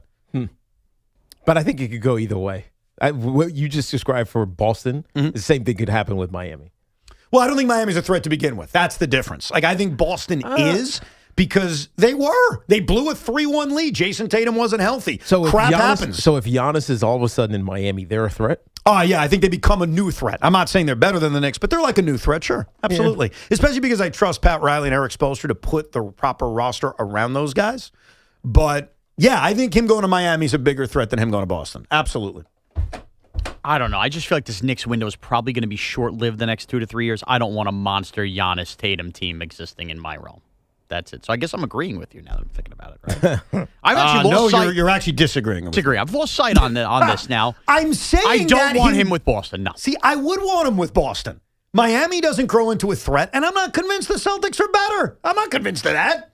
Jaylen Brown and Jason Tatum. But the urgency will be higher with Boston. What do you mean? Oh, to win now? Yes. Of course. I think the urgency, if you get Giannis, the urgency is right now. He's 31 years old, and he's not going to age well. But the Knicks are not playing for 3 years down the road. They're playing for the next 2 years. Correct. So to me, I don't want the monster that could be Giannis with Tatum existing in my window the next See, year. I don't see them as a monster. Why do They're you guys closest thing to it in the East at that point. And they're more of a monster keeping the team together than actually won a championship. Brown and Tatum have failed more than they've succeeded, if we look back. Like, they did win a championship. You can't take it back, but they were getting to the point of a little disappointing. And then there's disgruntledness that's happening up there. Yeah. You hear it. So it's either way, I don't think it puts the Knicks in a position to have to worry about where Giannis is. Giannis he is a great player. But again, you've said this multiple times, and you're right. He's not going to age well. And how many games did he play this year? Well, a lot of that may have been the situation because the Bucks didn't want him to play a lot. Of course. So I wouldn't look at the games played as any kind of fact. He was hurt. He had a calf issue. But exactly. So how has his game evolved and advanced from because it feels like the NBA evolves every couple of years. Like something new becomes the it thing. And Giannis it feels like he's 3 or 4 years ago. Relevant. Yeah. Now, I don't fear him anymore. That's why I don't think him going to Boston with Tatum creates the monster that both of you guys described. I think they're a bigger threat if Jaylen Brown and Jason Tatum can figure out whatever issues they have. And I have no idea what their issues are. To the Knicks, are the Pacers with a healthy Halliburton even a bigger threat than both of those teams? You know, I think the Pacers are this odd thing where because they've beaten them twice. Yeah. And we're biased. We are just naturally biased to what we've seen happen. The Knicks beat the Celtics, so there's a bias towards, we'll beat them again. I ain't worried about them. We beat Cleveland twice. We beat Philly twice. Because the Pacers have been the one team to unlock the New York Knicks, I think there's a natural feeling that they are some kind of threat. Personally, I think they're very overrated. And I think that the Knicks would eat them like a sandwich if they face them in a battle. Now, I get it. Things can change roster-wise between now and next May, but I do not put them as the threat that maybe some Knicks fans think they are. Maybe they're just more of a threat to the Knicks. Like, I agree with you. I think they're overrated, but I think they are just that Knick kryptonite. So I'd still be more focused on them than anywhere else. Here's the reality. I think we could probably all agree with it. They're going to go into next year as the favorites in the Eastern Conference. And it doesn't even matter if Boston trades for Giannis or Miami trades for Giannis. They or should. What happens. Like, they should go into next year as the favorites. They should. Let's hear some of your calls on this. Let's go to Louie in the Bronx. Hey, Louie. Personally, I like Jaylen Brown better than Jason Tatum. That's first of all. I think he's a better all-around player. All right, and I think the problem there is that Jaylen Brown believes he's the man and not Tatum. But if Jaylen Brown is going to get shipped out in that trade to bring Giannis in, I'm good with that. I'm not scared of Giannis and Tatum together. I agree. That's not a problem. I agree. And going to Miami. Here's the problem with going to Miami. Now you said Bam. How about Tyler Hero also? He's going to be in the deal. Right. Well, if Tyler Hero gets shipped out too, then I'm not scared of that either. But I don't like that Riley's in charge and Spoelstra. See, that scares me. No, that's exactly how I feel. Spoelstra's a better coach, and you feel like Spoelstra's going to make him into something, evolve him into a threat again. The fear isn't Giannis in Miami, they're a contender. The fear is if you give Pat Riley and Eric Spoelstra Giannis in Miami, they'll be able to make other tweaks that make them a contender. So I completely agree with this sentiment, and I am not afraid of a Giannis, Jason Tatum two-headed monster. I'm just not. That's why if he goes to Miami, there's dueling threats. Yeah. There's the growing threat of the Heat and what Riley can turn them into, and then Jason Tatum, Jaylen Brown can figure things out, as opposed to just send him to Boston, and it's like this new weird monster that I don't think is that tough to begin with. And you don't think Joe Mazzulla can do the same? Well, Joe Mazzulla's not Eric Spoelstra. I mean, it's the bottom line. Yeah. Like, Eric Spoelstra is one of the best coaches maybe the sport's ever seen. He's up there. He's a top 20 NBA coach of all time. I think he's established that. Joe Mazzulla's not that. No, but he is an NBA champion coach. I could see it in Tiki's head. I convinced him. No, not necessarily. You know, someone would. Maybe it's just it's a local feel thing. What do you mean? He feels farther away when he's in Miami. No, I know what it is. You're so confident in the Knicks. They're like a gnat. It's like, who cares where he goes? We'll swat that crap away. Honestly, that's what Knicks fans are feeling. Yeah, probably. Because they don't. Who cares about Giannis? You know what's he gonna do? So you saw what Kat did to Wemby. Like, why do we care about Giannis? Here's what's weird. All right, and Knicks fans could tell me if I'm reading this wrong, but this is my impression. The basketball season is over, but Knicks fans don't want the basketball season to be over because it was so special. It's true. So you got two options. You can relive the finals over and over again and just watch it on tape, or you could jump into the NBA offseason more so than ever before because you're so invested in this sport that you're the kings of. And so I think some Knicks fans may be invested in Giannis and the draft and all the rumors going around, not because they're afraid, not because anything crazy is going to happen to them, but because they don't want basketball to end. And I kind of assume that's the world I'll be in if I ever see a team win a championship, where I'd be like, I don't want this to end. Right. How do I keep talking about this? Let's keep going. I care about this and I care about that. Let's go to Mark in Staten Island. Hey, Mark. Hey, how you doing, guys? Good. So I wanted to call about the Giannis trade. I definitely don't want to see him go to Boston. But I don't want to see him go to Miami either. So it's a little bit in between. Now, but I say this as a big Knicks fan, I don't want to see him go to Boston because I like the fact that the Knicks can take down both Tatum and Brown again. Right. Right. But if he does go to Miami, I mean, we're not in fear of anything. Two big men in Bam and Giannis, that doesn't scare me. Who's their ball handler? Who are they going to have to really facilitate and solidify the team? So either way you slice the cake, it's not a big deal to me. And again, Giannis is not in his prime anymore.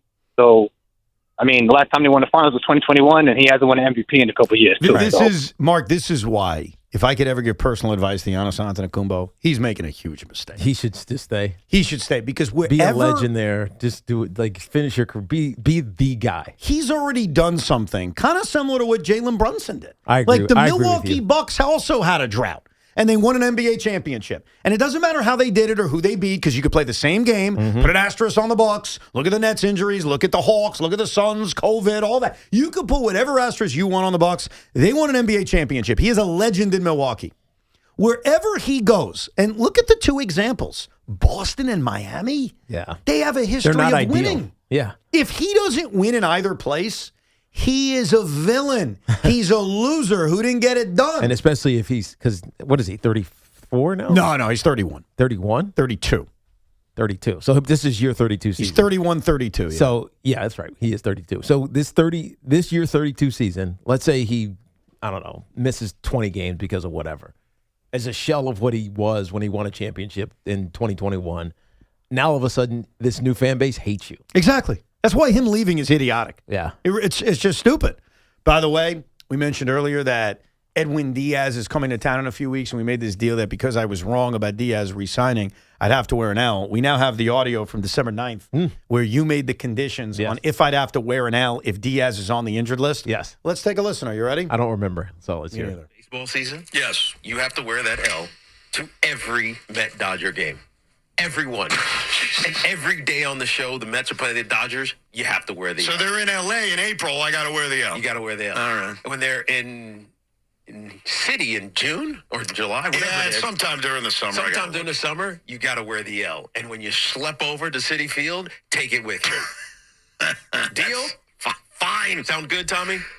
Sounds good. Sounds good. Sean? Sounds great. You're in a position right now where I'll accept anything. You have to accept I am such a beaten person right now. Sure. You want me to win? So does this mean over the life of this 3-year contract, whenever the Mets play the Dodgers, I have to wear the L? Absolutely. All right, For the fair next enough. 3 years. Next 3 years. Wow. Anytime the Mets are playing the Dodgers, and as long as Edwin Diaz is not on the IL. If he goes on the IL, I get a break. You get a respite. But as long as Edwin Diaz is potentially coming out of the bullpen to drop an L on you all, you have to wear the L. All right. Wow. I think my instinct was right. You're right. My instinct was right. Not even any like muddy water there. No, you made it, and we all accepted it. Yeah. So if Diaz is still on the IL, now he is throwing bullpen sessions, so I guess it's possible he could be back. If he's on the injured list, I'm exonerated from wearing an L. Yes. But if Diaz is activated, I have to wear the L every time. How long has he been out? It's been a couple of months now. That's the thing. Is he still out because of injury? Or they're kind of still holding him till the cockfighting That's a fully goes very away? good The question. cockfighting thing's disappeared. They're not even investigating it. Yeah. For the record, it's another month before they play at Citi Field. It's July 24th, 25th, and 26th, and he's already throwing bullpens. I think he's going to be back. Oh, he'll be back for that series, but Yeah. not the. Was there just one? They've already played. Oh, No, they already this is did. it. Right, This is it. Yeah. No, he'll be back for that. Yeah. So I'm hoping he doesn't come back, but if he is still on the IL, the audio has been uncovered. I'm exonerated. So you're like, come back and get hurt again. I do have one other question for Knicks fans, and this one I also gave a lot of thought to. We asked, hey, Giannis, Milwaukee, trading him to Boston or Miami, do you have a preference? Here's the other thing to keep in mind. We talked about the second apron on Friday and the NBA offseason and what the Knicks could do. If I gave you a choice, and I want you to think about this, because I have an answer too. We'll see if Tiki and I are going to disagree again. A lot of disagreements today. If you have a choice, you can only keep one of these two guys, Mitchell Robinson or Landry Shamet. Who are you keeping? We'll get our answers, and we'll get to your calls coming up, 888-808-1019. Plus, Sean will provide us a very popular Cinco de Luncho. It is Evan and Tiki with Sean Morash till 2 this afternoon. If you're looking to level up your wardrobe, check out Collars & Co. You've seen them on Shark Tank. That's where Mark Cuban landed them that deal. They're the team behind the dress collar polo. It sold over 1 million shirts. Well, now they've launched the Maverick Performance Blazer, and this thing is legit. Sharp, lightweight, and completely wrinkle-resistant, making it perfect for travel. Just pack it up, and it comes out looking fresh. Plus, get smart features like security zip pockets, a sunglasses loop, and an optional pocket square. So hit up my friends over at collarsandco.com. Use code Tiki for 20% off. That's at collarsandco.com. This portion of the program was sponsored by Ray Cattina Mercedes-Benz of Edison. It's also sponsored by the New Jersey Division of Travel and Tourism. Visit nj.org. Make this your summer of unforgettable drives in a Mercedes-Benz from Mercedes-Benz of Edison. Their expert team makes shopping easy and stress-free. One reason they were named the 2026 Mercedes-Benz Dealer of the Year by Cars.com. Visit Mercedes-Benz of Edison for luxury driving all summer long. New Jersey sets the stage for FIFA World Cup 26. 8 epic matches, including the final. Come for the games, stay for the wow. New Jersey, where the world meets its match. More at visitnj.org. On the biggest stage in the world, FanDuel is changing the game because sometimes your player gets subbed off and your bet goes with them. Not anymore. With FanDuel's Super Sub, if your player is subbed out, your bet stays in. That's right. If your player leaves the match, your bet continues with the substitute. So you're still in it until the final whistle. Visit FanDuel.com/New York to get started today. Let there be goals this summer on FanDuel. Just visit FanDuel.com/New York, and with FanDuel's Super Sub, if your player is subbed out, your bet stays in. That's right. If your player leaves the match, your bet continues on with the substitute. So you're still in it until the final whistle. We all love the app around here. It is safe and secure, has all the betting markets you could possibly want. And when you win, you get paid instantly. FanDuel Sportsbook is the official sportsbook of WFAN. 21 and older, physically present in New York. For help with a gambling problem, please call 877-8-HOPE-NY or text HOPE-NY. That's 467-369. Ever finish cooking and realize your food didn't finish cooking? There's a smarter way.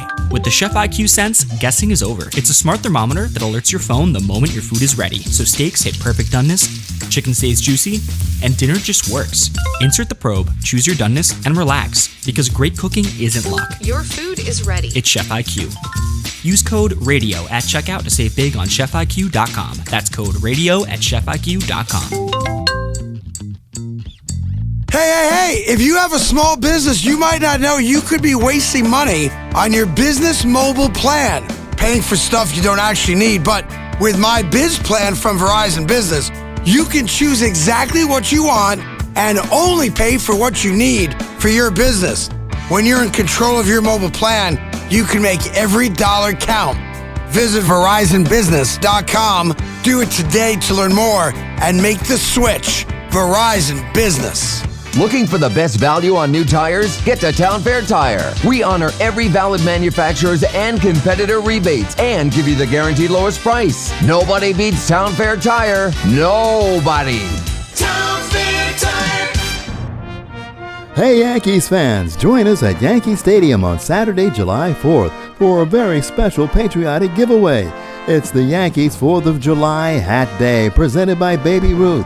The first 18,000 guests in attendance will receive a Yankees 4th of July hat as we celebrate America's 250th birthday. It's the Yankees and Twins on the 4th of July. Don't miss it. Get your tickets now at Yankees.com/tickets. Summer's a gift. The gift of days that last a little longer. A brighter state of mind. So gift yourself a new Kia at the Kia Summer Sticker Sales Event. With specially tagged vehicles including the Sorrento, Sportage, Carnival, as well as the Niro Hybrid. All backed by a 10-year, 100,000-mile limited powertrain warranty. So the gift of summer can keep on giving for summers to come. Kia, movement that inspires. Call 800-333-4KIA for details. Always drive safely. Event ends 7/6/26. See dealer for warranty details. This is Sal Licata. You definitely don't want your AC system to fail this summer. So call my friends at Edison Heating and Cooling, New Jersey's air conditioning experts. Have them check your cooling system now. I know Edison Heating and Cooling. They are the real deal. Go to EdisonHVAC.com. Finding great candidates to hire can be like, well, trying to find a needle in a haystack, but not with ZipRecruiter. Its powerful technology actively finds and invites qualified candidates to apply to your job. So while other companies might deliver a lot of hay, ZipRecruiter finds you the needle in the haystack. See why 4 out of 5 employers who post a job on ZipRecruiter get a quality candidate within the first day. Try ZipRecruiter for free at ZipRecruiter.com/free. That's ZipRecruiter.com/free. ZipRecruiter. Look who has extra pep in their step. Well, I just finished my to-do list. Gas tank is full, tonight's dinner plans are set, grocery shopping is complete, and I even got everything for those barbecues and pool parties we have planned. You know what's even better? What? Every one of those stops gets me a bit of money back. How are you doing that? By using Upside. Upside? What's that? It's a free app where I earn cash back on gas, groceries, and dining out. They even gave me a cashback bonus on my first grocery trip. So that extra pep comes from all that cash back. Looks like I need to download Upside.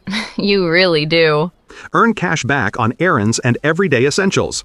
Download Upside and use promo code SNAP5 to earn an extra $5 cash back on your first purchase at one of over 100,000 available locations.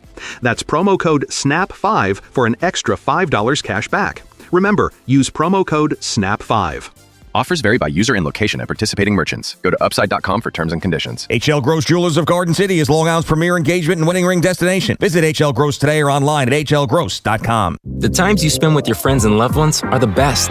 Those selfies you take now will shape memories that will last a lifetime. Make sure you stay in the picture and stay away from fentanyl. Only 2 milligrams of fentanyl can cause an overdose. So learn about the dangers and risks of this frightening, deadly drug at stayinthepic.nj.gov. Don't risk your life and all those wonderful memories you're creating. Stay in the picture and stay away from fentanyl. Know all the risks. Visit stayinthepic.nj.gov from New Jersey Human Services. So I'm watching TV the other night, and there he is again, Evander Holyfield talking about Terra Origin creatine. And I'm thinking, wait, this guy won heavyweight titles, fought 12 rounds for a living, and somehow still looks ready to go another 3. Meanwhile, I pull a muscle reaching for the remote. So listen, if you're looking to support strength, recovery, and performance, go check out Terra Origin creatine today. And right now, you get 20% off your first order at TerraOrigin.com. That's 20% off at TerraOrigin.com. I don't need to tell you, New Yorkers are paying more for everything. Rent, utilities, groceries, every single month. The office that's supposed to protect us is on the sidelines. I'm Raj Goyal. As an ACLU lawyer, I fought for the people against powerful interest every single day. Now I'm going to be your affordability watchdog. I'll take the pension fund out of the greedy hands of Wall Street and put it back into affordable housing, holding utility companies accountable and auditing waste and fraud. Raj Goyal, affordability watchdog for Comptroller. Paid for by Raj Goyal for New York State Comptroller. Who sells Michelin tires at the guaranteed lowest price? Town Fair Tire. Who gives you the most free services for the life of your Michelin tires? Town Fair Tire. So when you put it all together, who gives you the absolute best deal on a new set of Michelin tires? The answer couldn't be more obvious. For the absolute best deal on a new set of Michelin tires, nobody beats Town Fair Tire. Nobody. Name brands at discount prices. Town Fair Tire. Anniversary coming up? Let me tell you something. You've already got the gift. It's sitting right there on your phone. That photo of the two of you, a great one. It says everything you've ever wanted to say better than any card ever could. There's a company called Fracture that takes that photo and prints it directly onto real glass. It looks incredible. As a matter of fact, it's museum quality. It never fades. Made in the USA. The reaction when she opens it is something else. That's the gift she holds on to forever. Easy to order, ships fast. Check it out at tryfracture.com. You won't be sorry. The Larry O'Brien Trophy is back in New York. The Knicks are champions. For everything orange and blue, keep it right here on The Fan. The Fan Focus is presented by Chef IQ. Watch the game, not the grill. Get your gear at chefiq.com. The 2 long-year rumors of the Rangers trading for Brady Tkachuk came to an end yesterday when instead the Florida Panthers swooped in and dealt a haul to Ottawa for Brady Tkachuk so he could be teamed with his brother Matthew Tkachuk down in Sunrise, Florida. The Rangers feel like they begin their second straight offseason with no real plan. Shocker there. Plus, the Long Island Ducks have Trevor Bauer no more. The Diablos Rojos of the Mexican Baseball League have purchased the contract from the Long Island Ducks. Bauer finishes his stint on Long Island 5-1 with a 2.36 ERA. He'll look elsewhere for Applebee's now. Oh, jeez. So Tkachuk had a 4-team trade list that he was willing to go to. It did not include the New York Rangers because no one wants to play for the Rangers. Yeah, apparently not. And who could blame them? No, I get you. I think the teams were all to this abyss. Teams were all good teams. It was like the Panthers, the Golden Knights, the Hurricanes. Well, he also wanted to play with his brother. And he wanted to play with his brother. I think they were all tax-free teams too. Oh, what were the lists? I forgot, but I They saw were something Texas that and Florida. The teams I remember for sure are the Vegas. Vegas Golden Knights, the Carolina Hurricanes, and the Panthers. I actually think the 4th team was the Minnesota Wild. Oh, was it? Maybe that's where he's from. Is that where he's could from? be. I think that's hometown Minnesota. Yes. Makes a lot of sense. Real quick before you do your Cinco, and we'll get back to your phone calls at 888-808-1019. Salary cap, second apron aside, if I told you we were going to break the glass and one of these two Knicks will be re-signed, Landry Shamet or Mitchell Robinson, which one would you prefer to remain with the New York Knicks? Mitchell Robinson. I completely agree with you. I think that Landry Shamet, while he had an outstanding postseason, especially that conference finals where he didn't miss a shot, I think Mitchell Robinson is tougher to replace. His unique ability to impact the game defensively to the point where teams will foul on purpose. They don't foul him on purpose strictly because he's a bad free throw shooter. They foul him on purpose because he makes such an impact defensively that you want him out of the game. Right. And so I think Mitchell Robinson, while, yes, the Knicks can replace him, it doesn't mean if they lose him, they have no chance of repeating. But if you gave me the choice, I think he's more difficult to replace than Landry And he's Shamet. also had multiple years of dealing with an injury, some of it defined, a lot of it not defined. But it felt like as this season went on, he got healthier and healthier, and there was a couple of games where they played him back-to-back, which he just never did. So if he's healthy going into next season and he gets stronger, more durable, whatever the metric you want to, or whatever the description you want to say regarding his health, it only makes him a better player. So you can't replace him. There's nobody going to replace him. The rebounding ability, his defensive rim protection, all that stuff. I also think Landry Shamet would be more expensive. Yeah, it's possible. I mean, especially if a team pays him off of just how incredible Just to he be a was. shooter. Yeah, no doubt. Absolutely. Look, we agree. We've disagreed all day today. We found some agreement at 12:33. We could also agree on this. It's time for Sean to feed us. Sean Moraes in the booth, somebody hide the castle. Optics flying, phones ringing, Evans yelling, no! Tiki's laughing, chaos cracking, nobody's in control. It's Cinco de Roncho. Bam! Crunch! Let's go!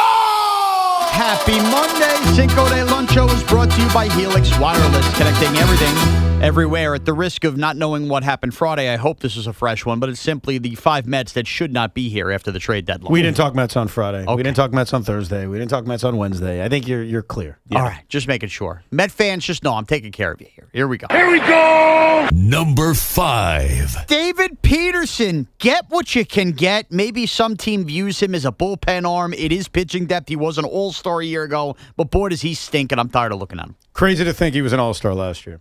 That's how far he has fallen since really the last 4 or 5 starts he made last year combined with this season. Yeah, he's become unpitchable. It's hard to even find a role for him. Yeah, he's not a starter.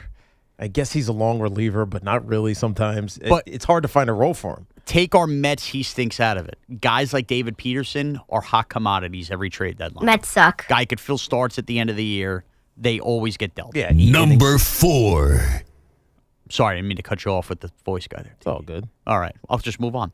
Number 4 is Mark Vientos. It's not going to happen here, right? Are we waving the white flag on this? He has his spurts, comes back to earth, has his spurts, come back to earth. Yeah. Some team will think they could tap into the bat. It's depressing. Like, you're not wrong with both those guys. Both of those guys were a big part of why they had success 2 years ago. Mark Vientos had a great renaissance, had big hits in the postseason, and it's just frustrating and depressing that those two young players that were developing and were a big part of why the Mets had success in 2024, both of those guys are now at the point where Met fans can't look at them.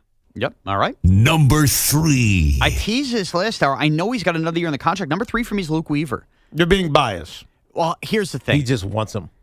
He wants him back. Yes, but I realize it's not just me. The Yankees obviously need a bullpen arm. Other teams are going to be looking for bullpen help. Start doing the math of the guys we're talking about being available. I actually think Luke Weaver, based on the extra year of control and already proven that when he's on, he was a closer on a team that made the World Series. I think you could really get a haul for Luke Weaver. I think they could do really well for Luke Weaver. It's not about teams not wanting the extra year. It's about the Mets not wanting to give him up. Like, I think trading Luke Weaver will give us an indication on their plans. Like, are they knocking the whole thing down and not planning on competing in 2027? Because Luke Weaver's the kind of arm they're going to need in 2027. But we know if you trade him. But bullpen arms are always fickle year to year. No, you're right. You're not wrong about that. I'm just saying that extra year matters more to the Mets' decision than it does Was a team there ever acquiring a diagnosis, Sean? This is from a Yankee perspective. On what went wrong? Yeah. Was there a postmortem on what went awry? No, if you remember, he had a really awkward comment about, and we couldn't tell if it was about injury or somebody helping him pitch selection-wise, the pitching coach stuff. And I think it was pitch selection. I think it was pitch selection. Then Cashman had a weird comment about it, too. And it just, like, we never got discovered what went wrong. You guys are not getting back together. Like, if the Mets do decide to trade Luke Weaver, it's not going to be to you guys. You never know. Number 2. Keep watching Camilo Duvall pitch. You never know. Number 2 is Freddie Peralta. See, need I say any more? I mean, we're not doing this extension here, so. I know where this is going. Like, can I spoil it for you? Yeah. So far, all good. Like, guys that either suck or guys that have value. He is setting this up to say that the Mets have to do the right thing and free Juan Soto. Juan Soto. There's no doubt in my mind, and don't alter it, that number 1 on this list is going to be you suggesting that the Mets have to do the right thing and get rid of Juan Soto. All right, I'm going to have our intern Joe read number 1 for you right now. Hold on, Joe. Number 1. Bo Bichette. Yeah, it's Bo Bichette. So take your troll. Yeah. I told you What? I'm no longer a troll. You can't say it after the Knicks run. I give you a really good list, and it's true. Bo Bichette, go get your haul. Go get him out of here. Okay. But he gets more of a haul if he stays. Well, Bo Bichette for What the do you money. mean? Because of the opt-in. Oh, you mean he gets He a does. haul? I'm talking about the Mets. Yeah, the Bichette thing's weird because he's played a lot better, even though he had a bad series against but the his Phillies. OPS is still like, you look at his numbers, they don't measure up with how good it feels like he's playing. Right. Or well. Because he put himself in a hole. How well he's playing. He had an awful start to the season, so Yeah. you need more than just a hot streak to make your numbers look respectable. Right. Yeah, I think the uncertainty on if he opts in will play a big role here. And also, it's just a massive salary. Like, even if you're taking it for only 2 months, you still have to pay a portion of $42 million. It's a lot of money. I don't know if he's moving.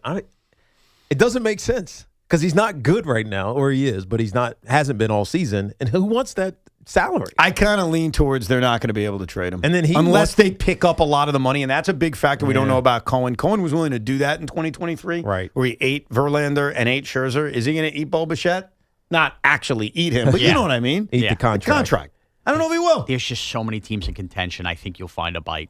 I'm proud of you. I really thought this was all going to be like one big Juan Soto. Oh, no, we love Soto. No, I'm surprised. But why do? But so that means that some team. Let's just stick with Bo Bichette right now. Some team is going to say it's the Mets' fault that he's having a bad season. Yes. Yeah. I think they will. I think the Mets are viewed as like a poison right now. I mean, they are. I mean, what else would you call That it? may not be fair, but I think that's what you're going to get. Yeah, that's fair. Look, there's a dearth of free agent position players next year. We know this, and that's why Bo Bichette was so interesting for the Mets this season, this offseason. But so a team that's looking ahead and potentially trying to who gets him? Is it a team looking for 2027, or is it a team looking for right now? You just gave me an idea. Especially since, if you missed it earlier in the show, guy called up and said, Evan, you've been hiding from talking Mets. You got to talk about the Mets now. You can't use the Knicks as a shield, in which obviously I defended myself and said I do the RICO. I'm not sure how many people care about the Mets at this point. And Tiki and Sean said, no, people do. The RICO's getting depressing, Evan. It is. They'll be the arbiters of when we talk Mets. I got a segment for you. All right. And we could do it tomorrow, or we could wait till next week. It's your call. Let's have our very first ever Mets in-season trade deadline bingo. Oh. We'll go through all the players. Good idea. And we'll guess, will they be traded? And if so, where do they go? Good idea. I like it. You That's like a good it? idea. Now, the question That's is... a way to wedge it in. Very good. Now, it's June 22nd. Do you want to wait until it's clearer that they need to sell, or are you ready to do it like now? Don't we know? What is the saying? Clear as day? You know. All right, so you want to do it this week is what you guys are saying. Yeah. Let's do it sometime this week. Fair. And you know what's good about doing it now? It's before there are any rumors. Right. So we're not just giving our opinions based on rumors that we're ahead Jeff of it. Passan's reporting. Like, there are no rumors yet about Freddie Peralta and Bo Bichette and Luke Weaver or even Devin Williams. Like, it's all just using our brains to figure it out. And speaking of disappointing Mets, I remember when Nolan McLean was on Team USA. It's now time for the Corona Lime Time highlight of the night presented by Corona. La Playa awaits. Here's 0-2.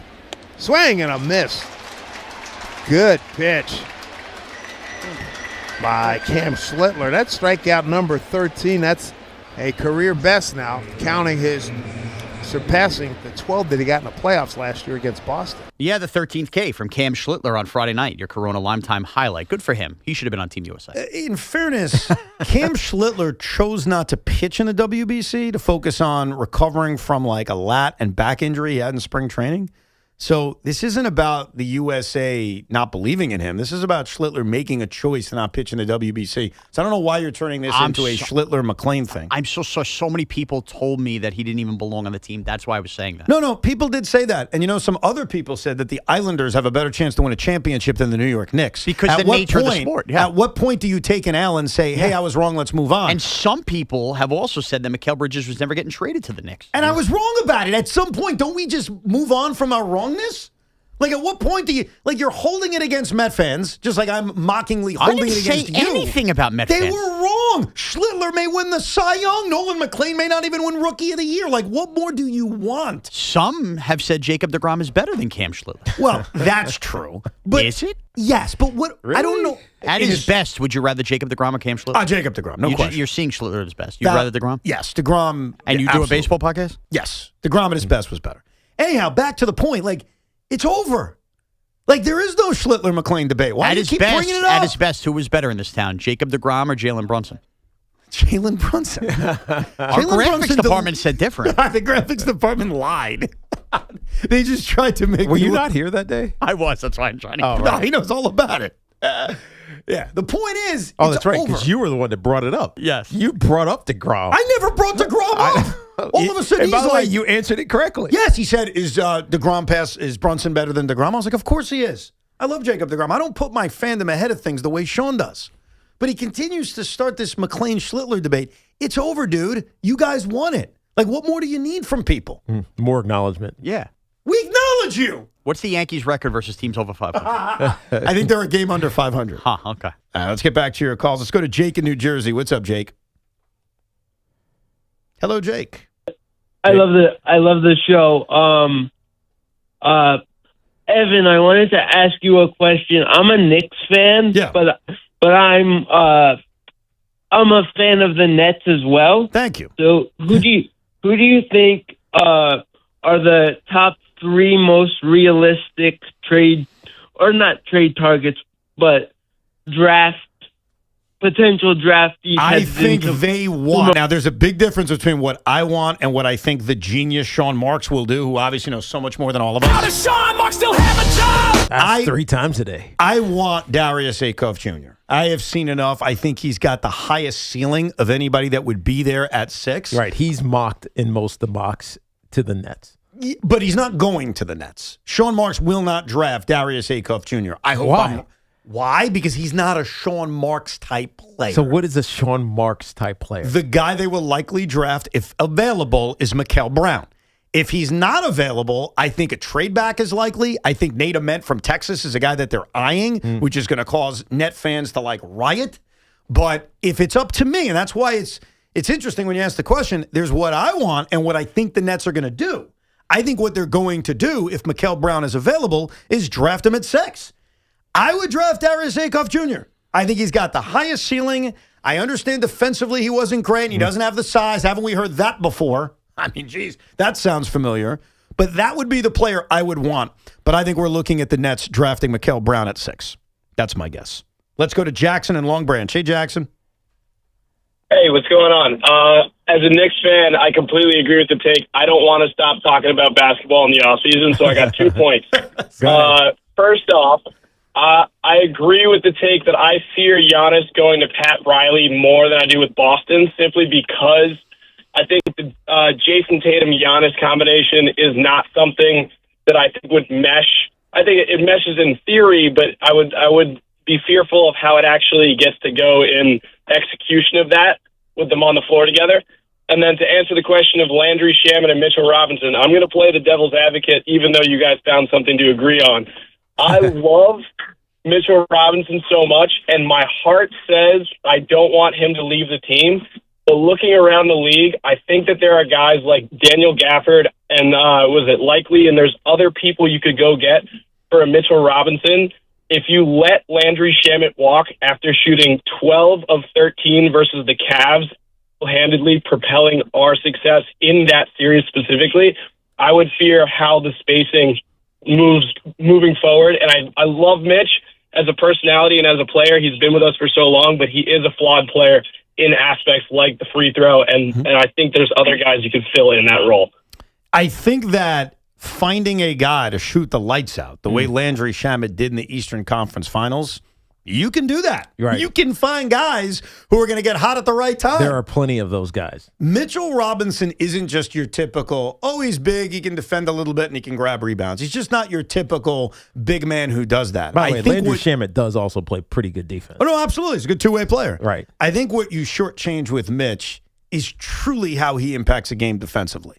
I think that's almost being shortchanged by finding other bigs that are available and saying, they can do what Mitch does. Certain aspects of Mitchell Robinson they can do, but not impact a game defensively to the point where coaches will do anything to get that guy out of a game. Right. That's why they foul him. Daniel Gafford doesn't do that. No, and neither does anybody or any of the other options that are on your roster right now. They're not the same. They're young and they maybe could develop into useful 8th, 9th men, but they're not going to be Mitchell Robinson coming off the bench and dominating a big man, a center, whether he's playing on the perimeter or he's down in the post. Mike in Clifton Park. What's up, Mike? Hey. So listen, I think we have to keep Mitch. He has a unique skill set, especially if the Greek Freak is coming to the East as well. However, however, with the Greek Freak, a perfect marriage, I think, for all sides is if he goes to OKC, and think about that for a second. All right, guys, bye now. The thing about Giannis to the Thunder, which we brought up a year ago after they won a championship, we weren't the only ones. I'm not trying to do laps here, we thought of something amazing. No, we thought of it because they have the assets, because the Thunder are the one team in this sport that can do whatever they want, whenever they want. It's just not it's in their DNA. If anything, they're going to take talented players before they get paid and trade them away. Yes. It's what they did years ago with James Harden. It's what they may do with Jalen Williams. Right. It's what they may do with Chet Holmgren.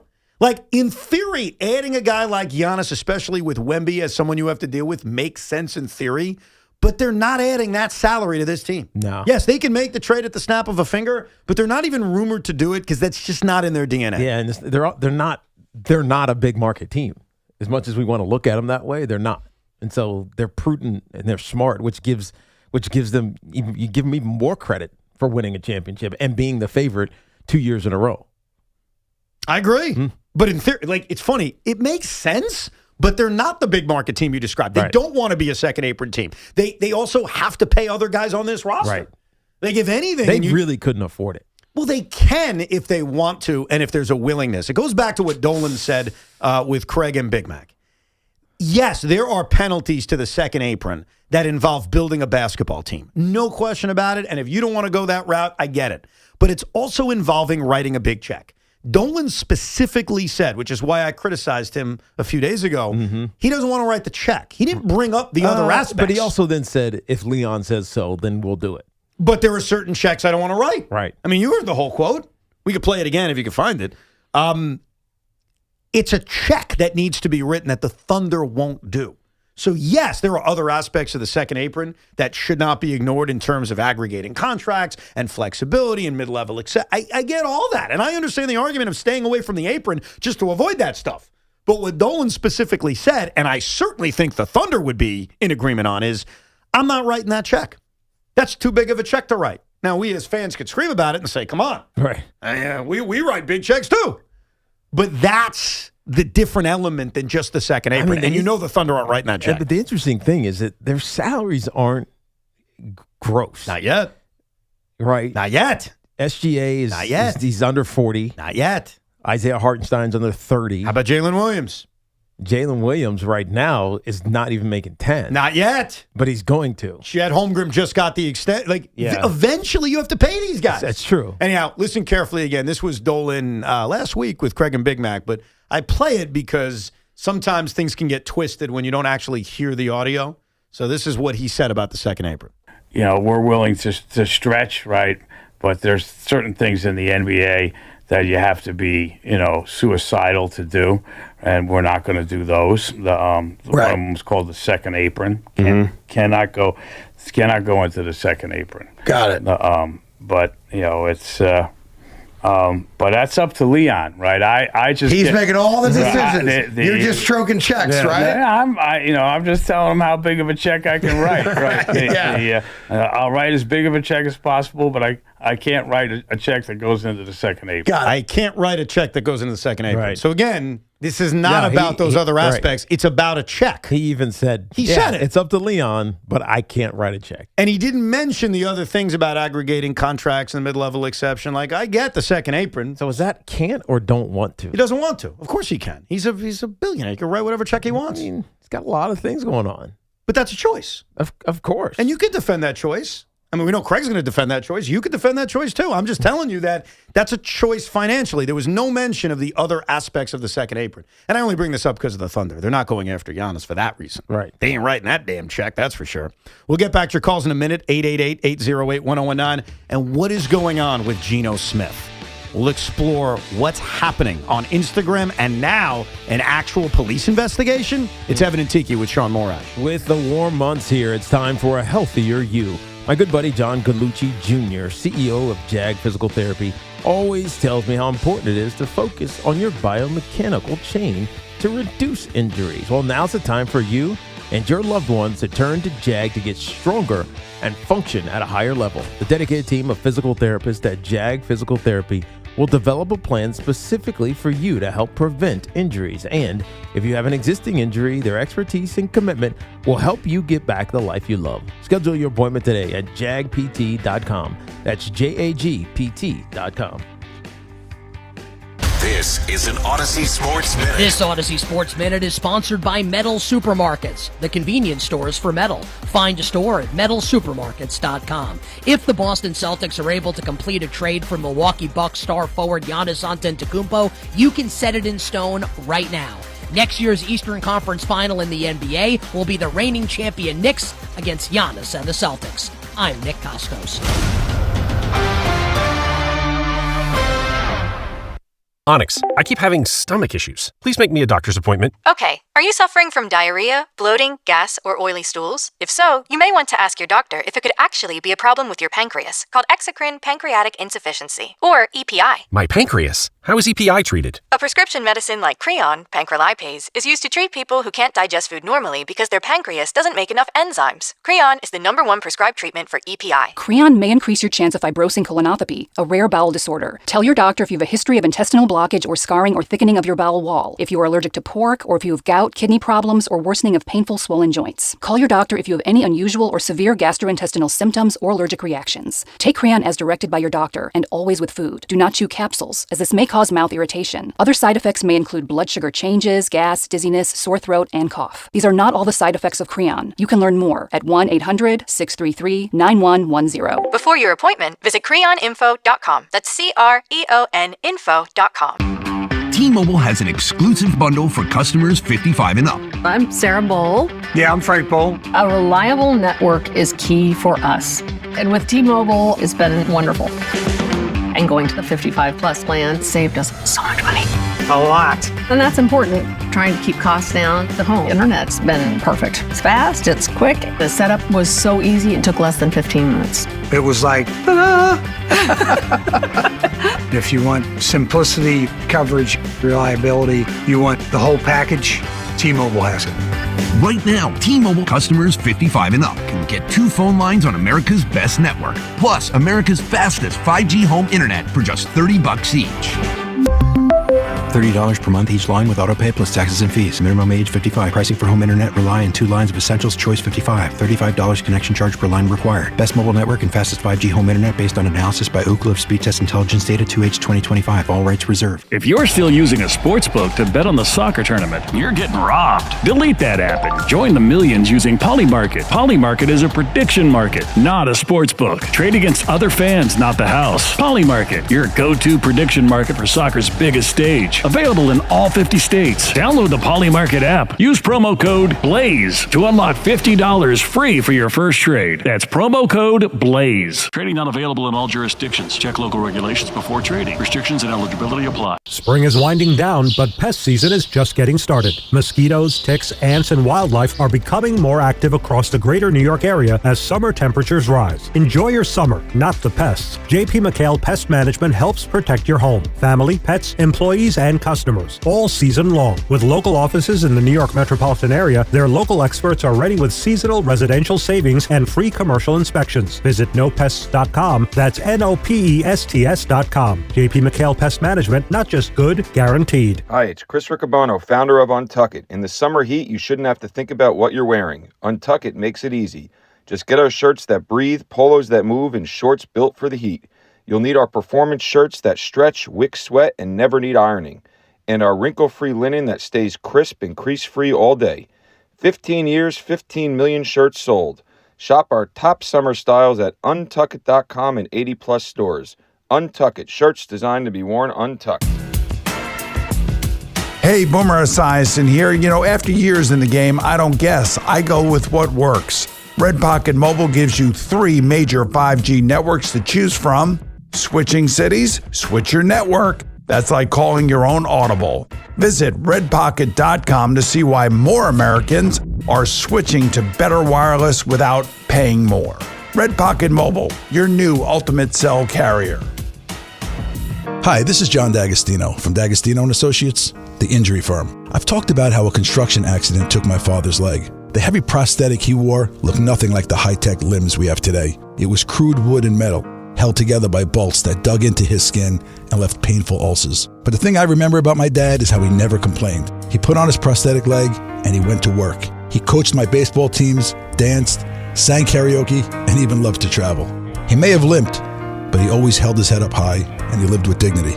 At D'Agostino & Associates, I spent over 35 years building a law firm that helps accident victims and those in need of their Social Security disability benefits. We fight till our clients get the money and dignity they deserve. So call us today at 1-800-BITE-BACK. That's 1-800-248-3222. We have offices throughout New York and New Jersey. So don't tell me personal injuries aren't personal. I know what they can cost a family. I've been there, and I'll be there for you. D'Agostino Law. Bite back.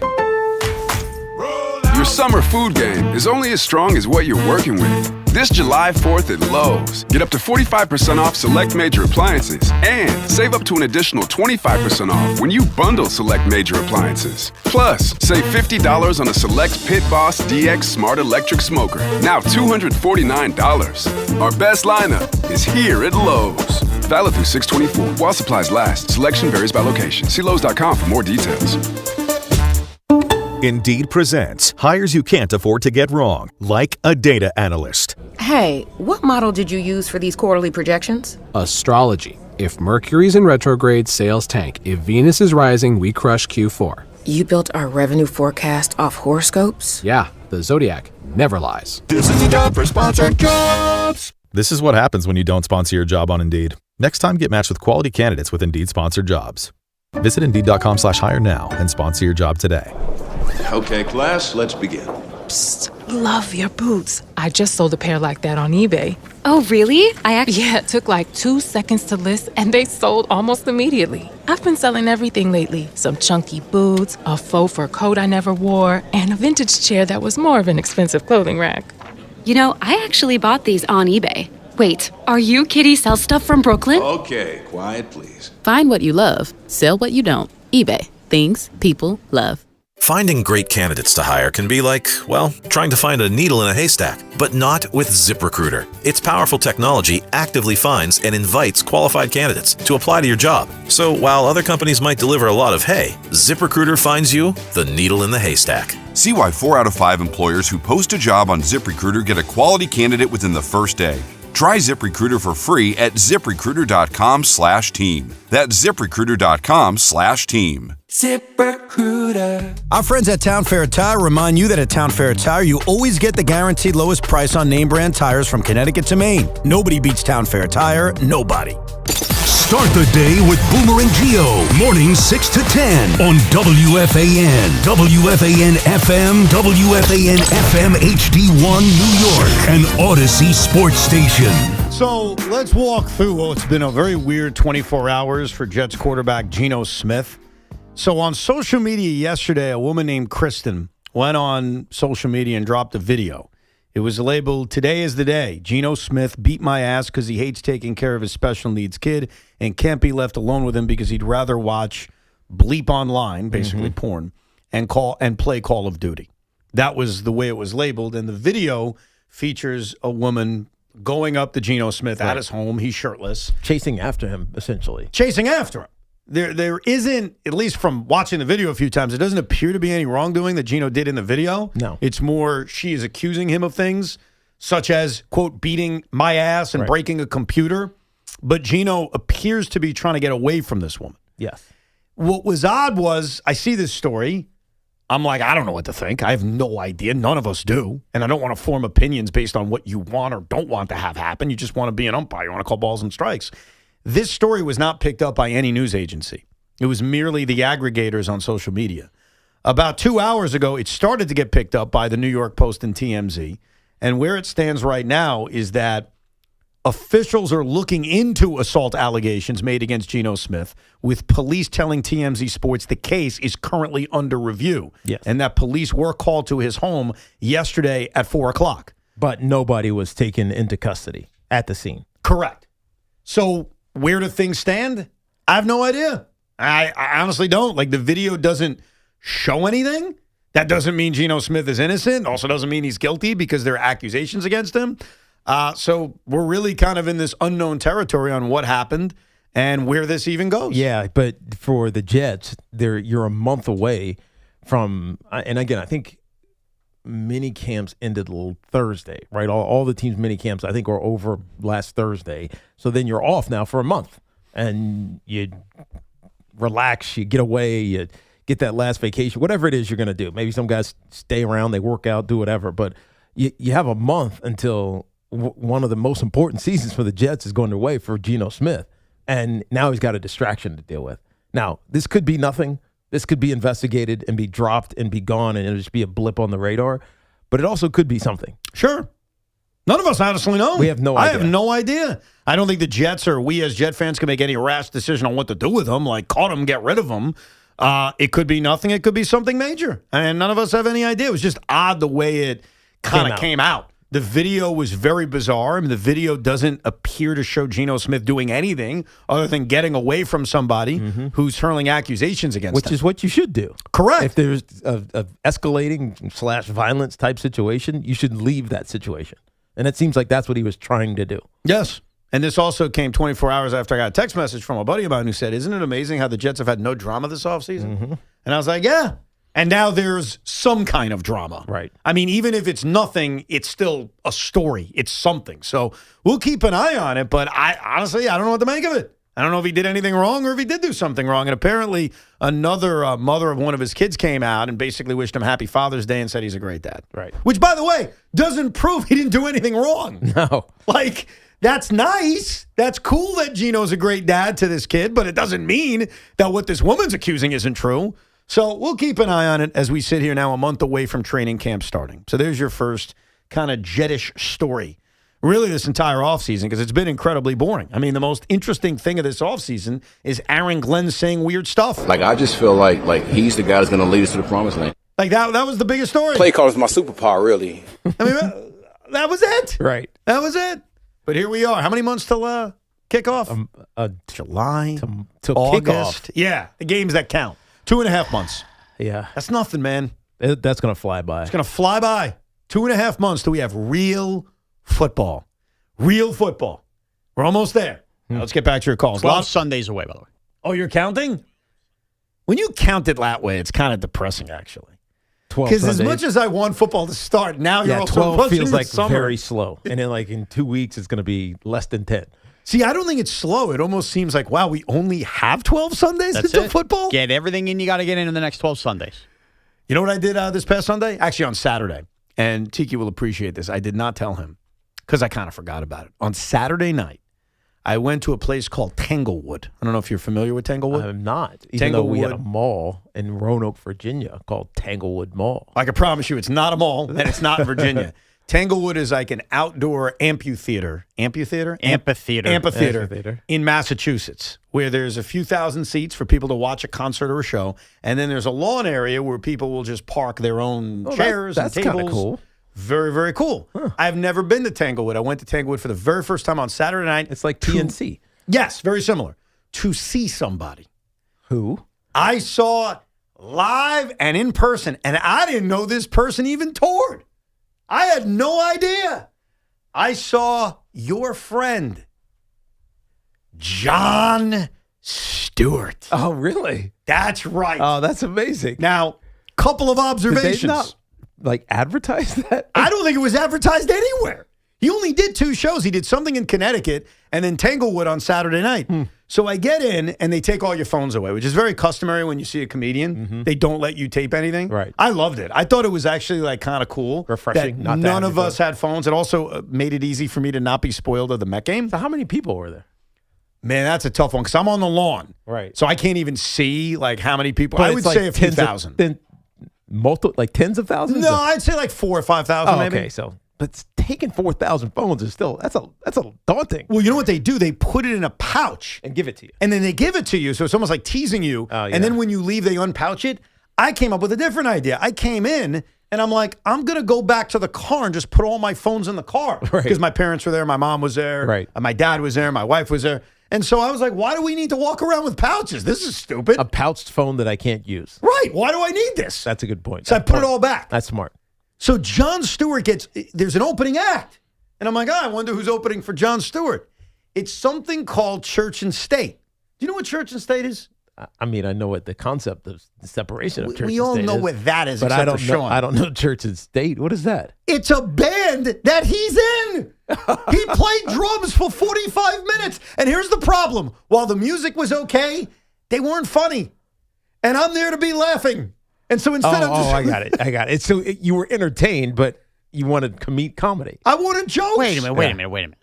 So usually you have a warm-up act come in and like loosens the crowd up, even if they're not great. You mean to tell me that Jon Stewart is using his own comedy tour to plug his own band for a different genre? And he even said, too bad, guys, you got nowhere to go. And you can't film how bad we are. And you can't even film it. They weren't bad. Like, it wasn't bad. It just was like, out laugh. of place for what you came there for. Correct. Then they gave us an opening act of a comedian who was incredibly funny. And then Jon was Jon. Jon's brilliant. I mean, we all know the brilliance of Jon Stewart. Of course. Whether you agree with him politically or not. He's very funny. But I thought that was weird. I thought that him... What an eclectic show. It's like America's Got Talent, Jon Stewart edition. I mean, he's just trying to get his bandmates paid a little bit. That's all. I could hear that. I mean, I'm not against it. It was just weird. It was like Michael with the Jackson 5. Really? That's how you would equate it? I mean, they were all pretty talented. Tito was talented. But they were done. When Michael went solo, they were done. I know, but these guys have nothing to do with Jon Stewart's popularity. At least the Jackson 5 helped propel Michael Jackson to stardom. It's like getting tickets to see Shane Gillis, and out comes Bernie Williams to play the guitar. You're right. And, like, they weren't bad. It was just like, I need jokes. Like, that's what I'm here for. I want to laugh. Now, eventually I did laugh. Jon was great. But, yeah, so I saw Jon Stewart. That's cool. There you go. I like Jon. So those are the things you can do until football comes back. Let's go to Mark in Oceanside. What's up, Mark? You know, you guys do a great job with Cinco de Luncho. But today you were talking about the possibility of trading 5 of the New York Mets. Yeah. The problem is the person doing the dealing will probably get undressed by a smart GM. If you let David Stearns go up against a quality GM, he's going to get absolutely undressed in the deal. Prove me wrong by the moves he's made the last 2 years. I can't prove you wrong because even when he traded Josh Hader away when he was running the Brewers, it's not like he got some massive return. In fact, I have to go look back at that. I don't think he did very well. I can't argue in defense of David Stearns. The man from Milwaukee. But I do know that he's just going to be the guy to do it. Yeah. Like Steve Cohen is not making a change, especially midseason before the trade deadline. Well, he traded away Hader because he had Devin Williams, right? Let's see who we got back. Hold on. Robert Gasser, Dinelson Lamet, Taylor Rogers, and Asturi Ruiz. So, yeah, he didn't do great. No. I'm trying to remember why he traded him away. I think it was more just trying to balance the small market nature of who they were. Right. It was just it was going to be too much money. And so they had another prospect, right? Because Devin Williams was already there. He was already they had a great bullpen. And instead of having that great bullpen, I think he just made it worse. Right. I think Devin Williams missed. No, Devin Williams pitched that year, and he was great. Yeah, Josh Hader wasn't having a great. Either way, doesn't even matter. I understand Mark's point. Like, I do not have confidence in David Stearns. I can't argue because that. the track record it's not good here yet. And it's not even that good in Milwaukee in terms of selling people off. Right. I mean, deadline-wise, you're right. Well, because that's what he's talking about. Right, he built a winning team, but it's just the decisions at the deadline matter. I agree. Chris in Bayshore. Hey, Chris. Yeah, hey guys, how we doing? All's good. What's up? A couple things. I was kind of, you touched on it, Evan. I was kind of wondering, the Mets have 30-some games before the deadline, and I don't know what kind of a look it would be or what kind of a decision the Stearns would have to do to kind of, admit making mistakes or just go for it or clean house or whatever, depending on where they're at that point. And you and I are both presidential nerds. You got to see the FDR on Netflix. It's unbelievable. All right. Oh, that was I thought the FDR reference was going to have something to do with the Mets. I was confused. What should they do? When should they decide? They cannot be 9 games under 500 and buy. They can't be 5 games under 500 and buy. In fact, I will declare this to you on June 22nd. I see no scenario where the Mets are buyers. Zero. So they have to be within 5 games? This is the Evan Roberts, Rico Bronya metric. Now I feel like you're mocking me. The Rico Borgagna podcast. I'm not mocking you. You yelled at me, I don't talk enough Mets. Now I'm talking Mets, and now it's the Rico. So they have to be 5 games from what? No. There's no circumstance where they should buy. Okay. Zero. But if there was going to be one, what would it be? There is none. They cannot buy. I want to eliminate that from the discussion. They cannot buy. They have not done enough. What if they get to 500? I will not buy. Keep going. What if they get to 5 games over 500? So what? They've won 18 in a row? Yes. Like what? No, that would only be 16. Oh, it's only 16 in a row. Yeah, 16 because they're 9 games. I'm going to frame it this way, Tiki. I do not foresee any kind of realistic scenario where it would make any G-damn sense for the New York Mets to be buyers. They are not buyers. They have 2 options. One is to sell because they stink, and the other option is to sit pat, is to say, you know what? We still think we have a shot. We'll give the guys that we acquired to begin with a chance to make it. But under no circumstances should the New York Mets be active buyers. Yeah. Could you imagine them trading for Tarek Skubal? No. And that's not to say they can't use Tarek Skubal. It's to say, could you imagine a team this flawed saying, let's trade top prospects for a rental? That would be stupid. So does that not make sense what I am saying? No, it does. It makes perfect sense. Thank you. No, what was that, 16 in a row, I said? Yeah. Their longest winning streak is 4. No, I know. It's not happening. They've had no hot streak this season. No. They just haven't. So buying is not an option. It's either selling or just standing pat. Those are the 2 options. Now, how do you determine those 2 things? That'll be where they are. And it's also a feel. It's more than just even what the record says or how many games back they are. Right now, there is no feel that this team is any good. So if the trade deadline was tomorrow, you are not, you're selling, honestly, is the answer. But if they're 4 games out and they're 4 games under 500, it creates a gray area. And I think if it's a gray area, Tiki, you just do nothing. Right. But under no circumstances should they buy. Do you agree with that? Unless they go on a 16-game winning. Did not? Okay. I'm just saying, you got to caveat it because if they do, then all of a sudden you have to say, well, they have a real shot. If they go on a 16-game winning streak, I'll do an entire show naked. Let's hope that they lose after 2 every time. Tiki, let's cross-check those days off. Exactly. 16 in a row, Sean. You're not worried about this, are you? No, but to Tiki's point, cards subject to change, right? There's no circumstance where they could buy until there's a circumstance. If they win 16 in a row, I will do the show naked. We don't want you to do it. Don't promise that because you're big on paying off everything. I'd absolutely pay it off. Right. Find another thing to do. What if I did in another studio? Would that make you feel better? Yeah, sure. Kind of like what Craig did to Big Mac when he was sick. He sent him to another studio. So I'm naked in another studio. So I forgot, on that show, was Big Mac even on air? I mean, like TV. He was on air, obviously. I don't know the answer. Was he on TV? I don't know. I don't know. But I know it jacked up. So he's like the voice of God, like just coming in. Yeah. Hey, I'm still here. But you can't see me. But I do know 3 weeks later when Craig was throwing up, he called himself Willis Reed and sat right next to McMonagle. Suddenly being sick wasn't an issue. Yeah. All I'm saying is if they win 16 in a row, I'll do the show naked. That's it. Quick break. We'll come back with more of your calls. Plus, guess who's throwing out tonight's first pitch at the Met game if they play it? 8.org. Hey, healthcare workers of New York, are you looking to make a difference? Saints Joachim and Ann Nursing and Rehabilitation Center is actively hiring nurses and CNAs. Call 718-714-4800. That's 718-714-4800. New Jersey sets the stage for FIFA World Cup 26. 8 epic matches, including the final. Come for the games, stay for the wow. New Jersey, where the world meets its match. More at visitnj.org. Brad Evans here to help you beat the Bulls with Westwood One Sports. On Monday, Pete Armstrong could roundhouse kick the Mets' Kodai Senga. New York starter has allowed a 1,000 OPS of left-handed hitters this year. Most promising, PCA is batting .448 with over a 1,400 OPS in his last 15 days.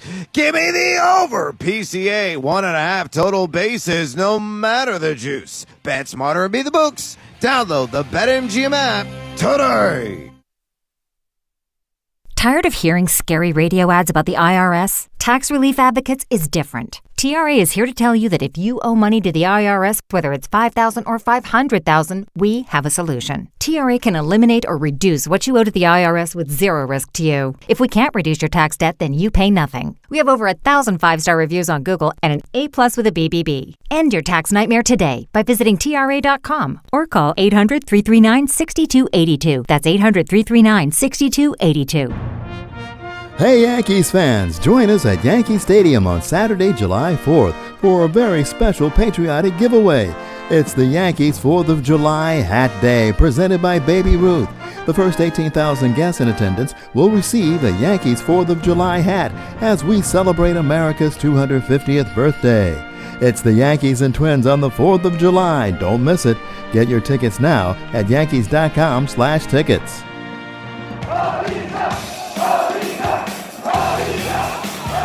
The world's biggest soccer tournament has arrived, and you can trade the entire tournament on Kalshi.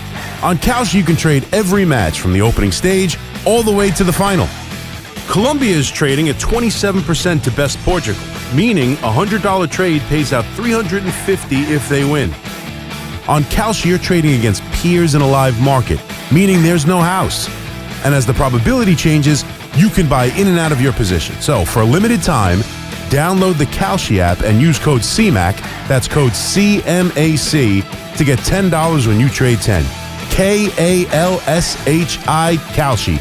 Trade the beautiful game. 18 plus only. Restrictions and eligibility requirements apply. Event contract trading involves risk and may not be suitable for all investors. Prices, values, and available markets may differ from those mentioned. For more information, see kalshi.com/regulatory. Town Fair Tire is New England's largest volume discount tire dealer with over 125 locations. So we sell name brand tires for the guaranteed lowest price, like Michelin tires, with all-season capabilities and maximum performance. Plus, Town Fair will give you more free services for life on your Michelin tires, for longer tread life and reliable traction in both wet and dry conditions. For the guaranteed lowest price on Michelin tires, nobody beats Town Fair Tire. Nobody! Name brands at discount prices. Town Fair Tire. This summer, cool down with Dunkin' Refreshers. Sip on black cherry or try the all-new pink pineapple. Or try one of their flavorful fan favorites like mango pineapple and strawberry dragon fruit. All of them are ice cold and refreshing. Dunkin' Refreshers are the perfect afternoon pick-me-up. A whole lot of flavor and very refreshing. It's a sip of summer, only at Dunkin'. Dunkin' Refreshers are fruit-flavored, contain 0 to 1% fruit juice. Terms and exclusions may apply. Summer's a gift, the gift of days that last a little longer, a brighter state of mind. So gift yourself a new Kia at the Kia Summer Sticker Sales Event, with specially tagged vehicles including the Sorrento, Sportage, Carnival, as well as the Niro Hybrid. All backed by a 10-year, 100,000-mile limited powertrain warranty. So the gift of summer can keep on giving for summers to come. Kia, movement that inspires. Call 800-3334-KIA for details. Always drive safely. Event ends 7/6/26. See dealer for warranty details. $5,000. That's the average amount of money people in the U.S. are now spending on gas in a year. $5,000. That's crazy. If you drive, you have to download Upside, the free app that gives you cash back for buying gas. That's right. You can earn cash back with Upside just for buying the gas you're already buying. You can literally start earning cash back today. I use Upside, and just last year, I made nearly $300. You're putting gas in your car anyway. Why not get cash back? If you like extra cash, download Upside. I'm saving the cash I earn from using Upside to help pay for a vacation later this year. Download the free Upside app now to earn cash back when you fill your tank. Use promo code FRESH to get an extra 35 cents per gallon on your first tank. You can cash out anytime, right to your bank or a gift card for Amazon and other brands. Just download the free Upside app and use promo code FRESH for a 35 cents per gallon bonus on your first tank. That's code FRESH for a 35 cents per gallon bonus. Come visit the engagement experts at London Jewelers at any one of their 6 locations. For all station contest rules, go to WFAN.com/rules. This is our time right now. We've been waiting over 50 years for this moment, and we never gonna stop. The dream is real. The New York Knicks are NBA champions. Thank you for making the fan part of this unforgettable championship journey. New York, this one's for you. The Knicks are champions. For the biggest names, the biggest reaction, and the biggest celebration, stay with a fan. I think Sean's a hypocrite because Sean has had enough of these New York Knicks promos that we're running. And he said, hey, it's been a week and a half. Enough's enough. Here's why he's a hypocrite, Tiki. Why? If Jackson Dart leads the New York Giants to a Super Bowl championship, and we are the flagship station for the New York Giants, you don't think they're going to be promos running for like 12 months? Well, Definitely. I mean, definitely, but it will also be in February. It should run through February. Now, come on, we're in the middle of Yankee season now. Oh, so now it's a calendar reason. Yeah, we've moved on. So, I mean, it's Monday now. Evan commented on the fact that Alicia Keys said we've waited almost 50 years for this. It was more than 50 years. She's 45. I understand. I'm just correcting her. It's not we've waited almost 50 years. We've been more than 50 years. She's talking to the people that are her age. Oh, so she's still pulling the Dolan where Dolan says, none of you people look 53. Yes. What have you waited for? It was probably a talking point in the green room. You think so? I mean, maybe. I don't know. Like, if the Jets win a Super Bowl, I feel like even though I wasn't around for 15 of those years because I wasn't born, and then tack on another 5 or 8 because I didn't understand what was going on, I still think we own the drought. Like when the Rangers won the Cup 54 years, you get to own the drought. When the Cubs won a World Series for the first time in 108 years, they get to own the drought. So I don't think your age disqualifies you from owning the drought. So I disagree with James Dolan and Alicia Keys. What a weird group to disagree with. Right. Like, I never thought I would say that. Such a hater. I'm not a hater. I'm defending the Knicks fan. I'm being nice and loyal. Anyhow, guess who's throwing out the first pitch of tonight's Met game, assuming the game is played? OG Anunoby? That's a very good guess. It is not. Didn't they ask him? I don't know if they've asked him, but they should because that was just like a satirical social media post. Yeah, it was probably more of an assumption that since Josh Hart and Jalen Brunson did it. But no, someone else. Mike Breen. Mike Breen. Who is a diehard Met fan. So he deserves it because Mike Breen, if you've listened to these broadcasts, like this is Mike Breen. Take a listen. America's team, the New York Mets. That's Mike Breen. Called the Mets America's team. He's a diehard Met fan, so he definitely deserves it. America's team? Yeah. He did that once. I cut that during like a random Knick game. He was like, but why? I think they showed some Met, and instead of just saying, oh, there's John Franco of the Mets, he's like, The powerhouse New York Mets. no, that was Ronald Reagan. My bad. It was this. America's team, the New York Mets. Yeah. Okay. He called them America's I've team. never heard of them referred to as America's team. I think he was being satirical. But why? Does he hate the Mets? No, he loves the Mets. So then why would he? He was talking them up. Because I think Mike Breen is a very different kind of fan than I am. I think he's a positive Met fan. At least my assumption is. And so I think he was just saying, oh, America's team, the New York Mets. Like, I think he was saying it with a smile. Okay. You think he throws a strike tonight? Yeah. Think so? Yeah. I'm predicting strike because I predicted Josh Hart and Jalen Brunson would not throw strikes. Right. And they did. They did. They look good. I Yeah. mean, both of them look like they could throw. Mike Breen is a broadcaster. Obviously, a long history. Imus in the morning, the Nick play-by-play, voice of the NBA. I mean, he probably hasn't thrown a baseball in like 40 years. Still throw a strike. And it's deceptive, though, like, because you think you can do it because you used to do it all the time. Right. So if you haven't thrown a baseball in forever, you're going to be all wonky. Yeah, I don't know what to expect. Now, you would Like, know. you're gonna short arm it. Yeah. Instead of, like, getting the full motion, you're going to, like, try to push it, and then it's going to fly off. Breen's the type of person makes me think he practices all day. I think you should. Now, game gets rained out tonight. Does Breen come back and do it like tomorrow? I would think so. First of all, Mike Breen, unlike, no offense to Josh Hart and Jalen Brunson, they're fans, quote unquote. Mike Breen's a diehard Met fan. He's probably spending his break now watching Met games, going to Met games. He may have been at this game anyway. He may be thinking to himself, ooh, a doubleheader this week? Sign me up. So I think this one's an easy one. This is not like the Yankees or the Mets just saying, hey, we got to do something Nick-related, so let's just find somebody. Mike Breen's a diehard Met fan. He's a very good Met fan. Now, I'm sure he's getting a kick out of it. We all know that Grimace was credited with turning the Mets around a couple years ago. If Mike Breen throws a strike and the Mets rip off the 16-game win streak Tiki alluded to, and then it's Mike Breen and the Knicks getting credit with the Met run, what does an Evan Roberts Breen do? I would be ecstatic. Because here's the thing. Mike Breen is the voice of the New York Knicks, but I genuinely really like Mike Breen. Yeah. Like, I'm not going to tonight's game. At least that was my initial plan. Things can change, you know. No, things can change. School's over for the kids. I get home tonight. Kids are in a good mood. It's very possible I say, hon, I'm going to the Met game. I'd say it's like a 20% chance. And it's supposed to rain, but it doesn't look like it's going to I rain. know. Around 4 o'clock. I want it to rain so we get a doubleheader. I think doubleheaders are cool. But if I was there tonight, I would cheer Mike Breen. Like, I got no ill will towards him. I think he's wonderful. Why would you do anything other than cheer Mike Breen? Because if you're anybody. Because of my dislike for the Knicks. Like, I wouldn't cheer Jalen Brunson or he doesn't Josh play Hart for the Knicks. Mike Breen and the Knicks will be credited. My point is, if we look back and the Mets have ripped off 16 in a row, and all you're hearing is, this was the Knicks, this was the Knicks. That's fine. Will you spontaneously combust? Here's what I will do. I'll start singing. We are the New York Knicks. No, you won't. I'm a fan, bro. I want the Mets to have a season. So if the Knicks have to get them going, I don't care. Yeah, and who cares about the Nets right now? Because the only thing that matters is who they draft. Well, let me tell you something. I do care about the Nets. I'm very nervous about tomorrow night. I know I'm going to be disappointed because that's life as a fan, but you may not care. 99.976 of the audience may not care. And so I'm not going to bore you with it unless someone calls in like someone did earlier. But do not tell me I don't care. Yeah, 0.4% of us care more about tomorrow than we did anything basketball related the last 2 months. That's a very fair point. That is not true. There are a lot of people that do. You know why that's a lie for you? Why? Because your jobs depend on it. It doesn't really depend on it. Yes, it I'm just does. talking about it. Yes, it does. My job doesn't depend on the Knicks winning or losing. It makes my job easier or more Yes. difficult depending on the perspective. You know how much attention this station got because of the New York Knicks? I understand. I've also been here for deal. I've been here for 20 years and everybody sucked. Like that doesn't change What do you mean? things. The Giants won. That was a long time ago.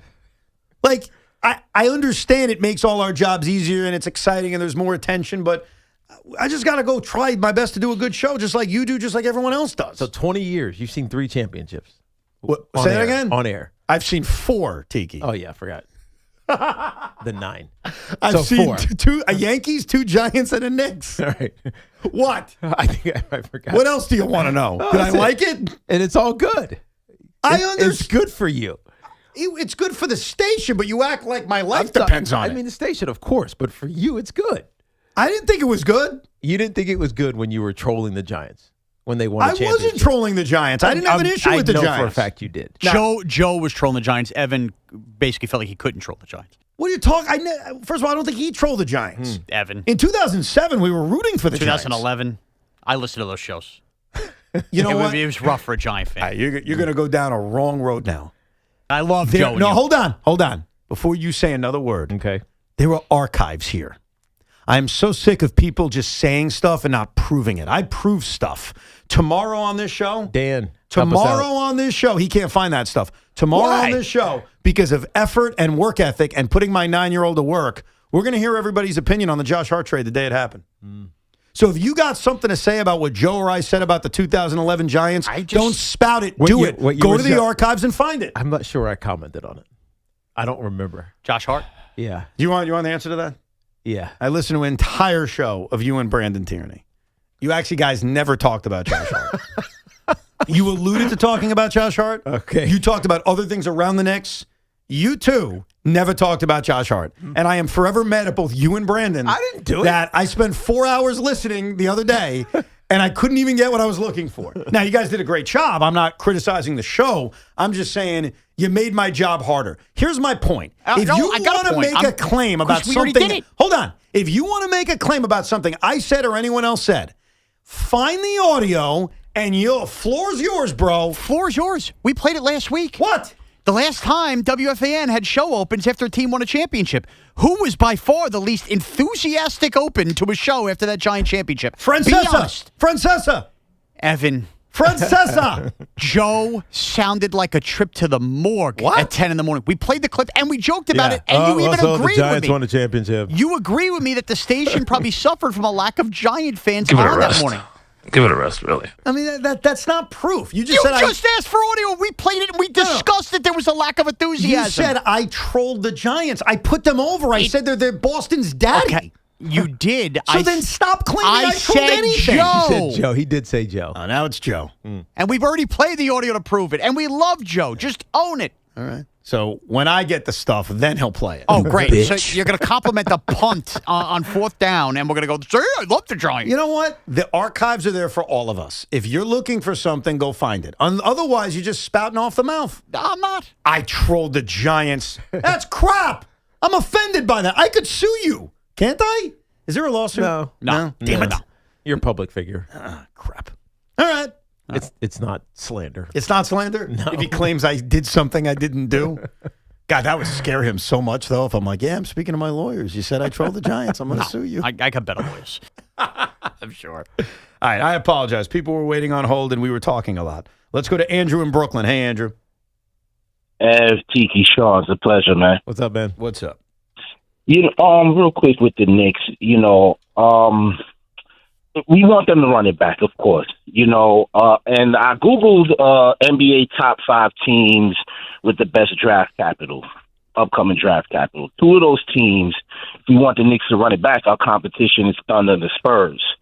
2 of those teams happen to be the Thunder and the Spurs. So for me tomorrow, I really want the Knicks, if Isaiah Evans from Duke or Visar isn't there at their first pick, I believe it's 24, trade and go back. They got to build the draft capital because our guys, they're in their late 30s. I don't want to wait until they're 33, 32, and we don't have draft capital comparable to these 2 teams that's going to be winning for many years. And they can do that. Yeah, because you were this correct, is, by the way. The Knicks are picking at 24. Yeah, this is a deep enough draft where because they don't have their pick next year because of the Bridges trade or 2 years after that, it's like an every other year thing.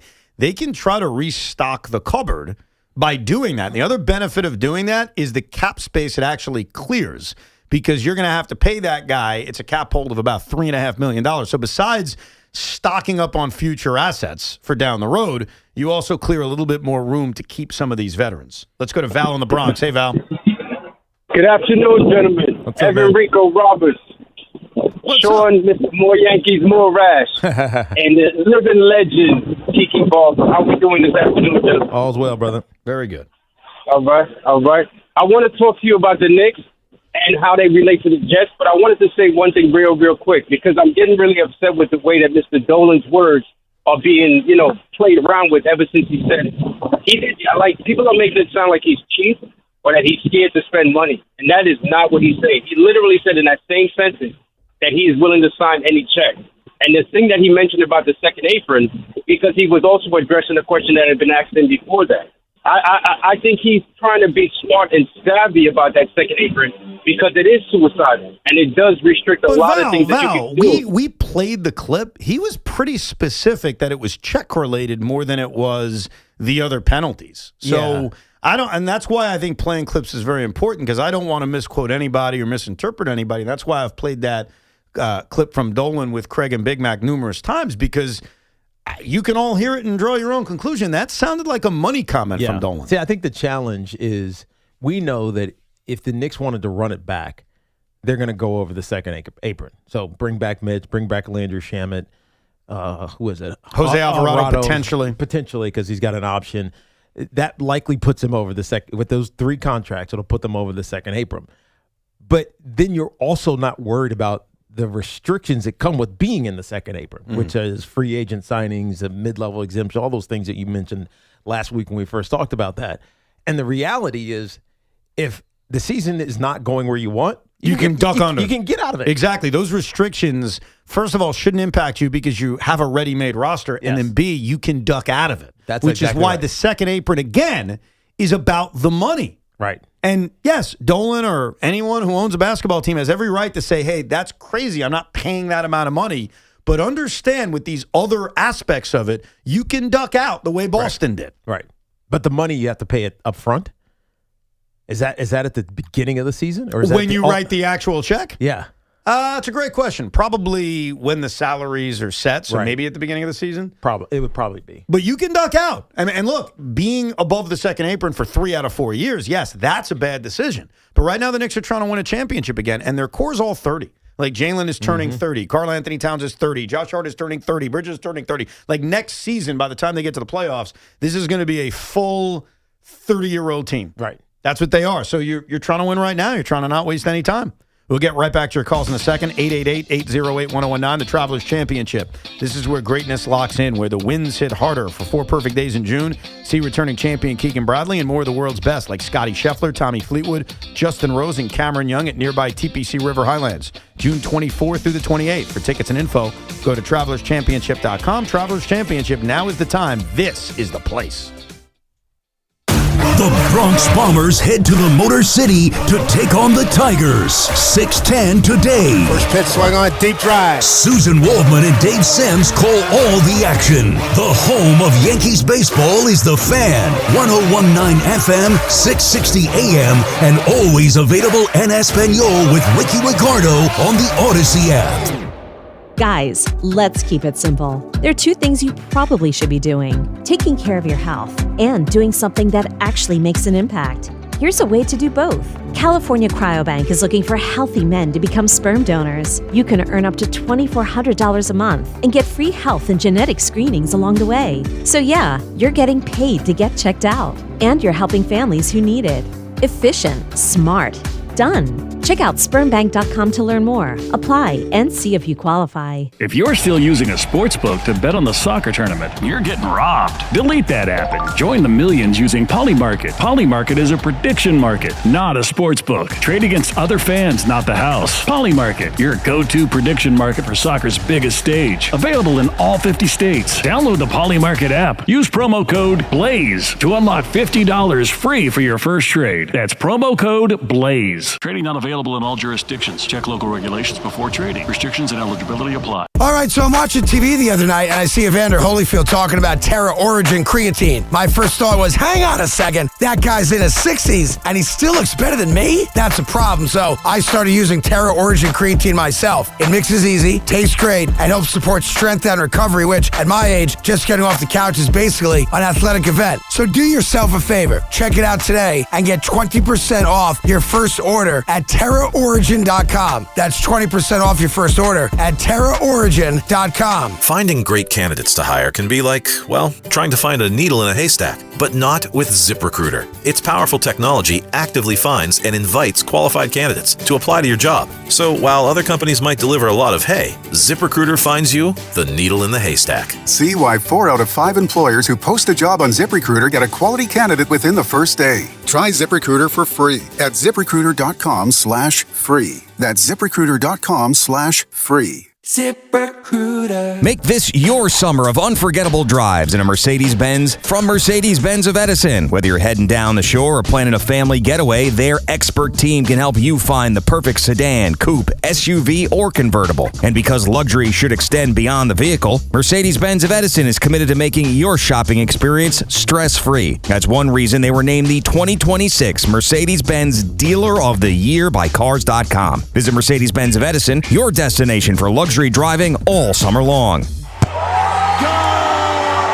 New Jersey sets the global stage for FIFA World Cup 26. 8 epic matches, including the history-making final. Come for the games. Stay for the wow. New Jersey, where the world meets its match. Get in on the action at visitnj.org.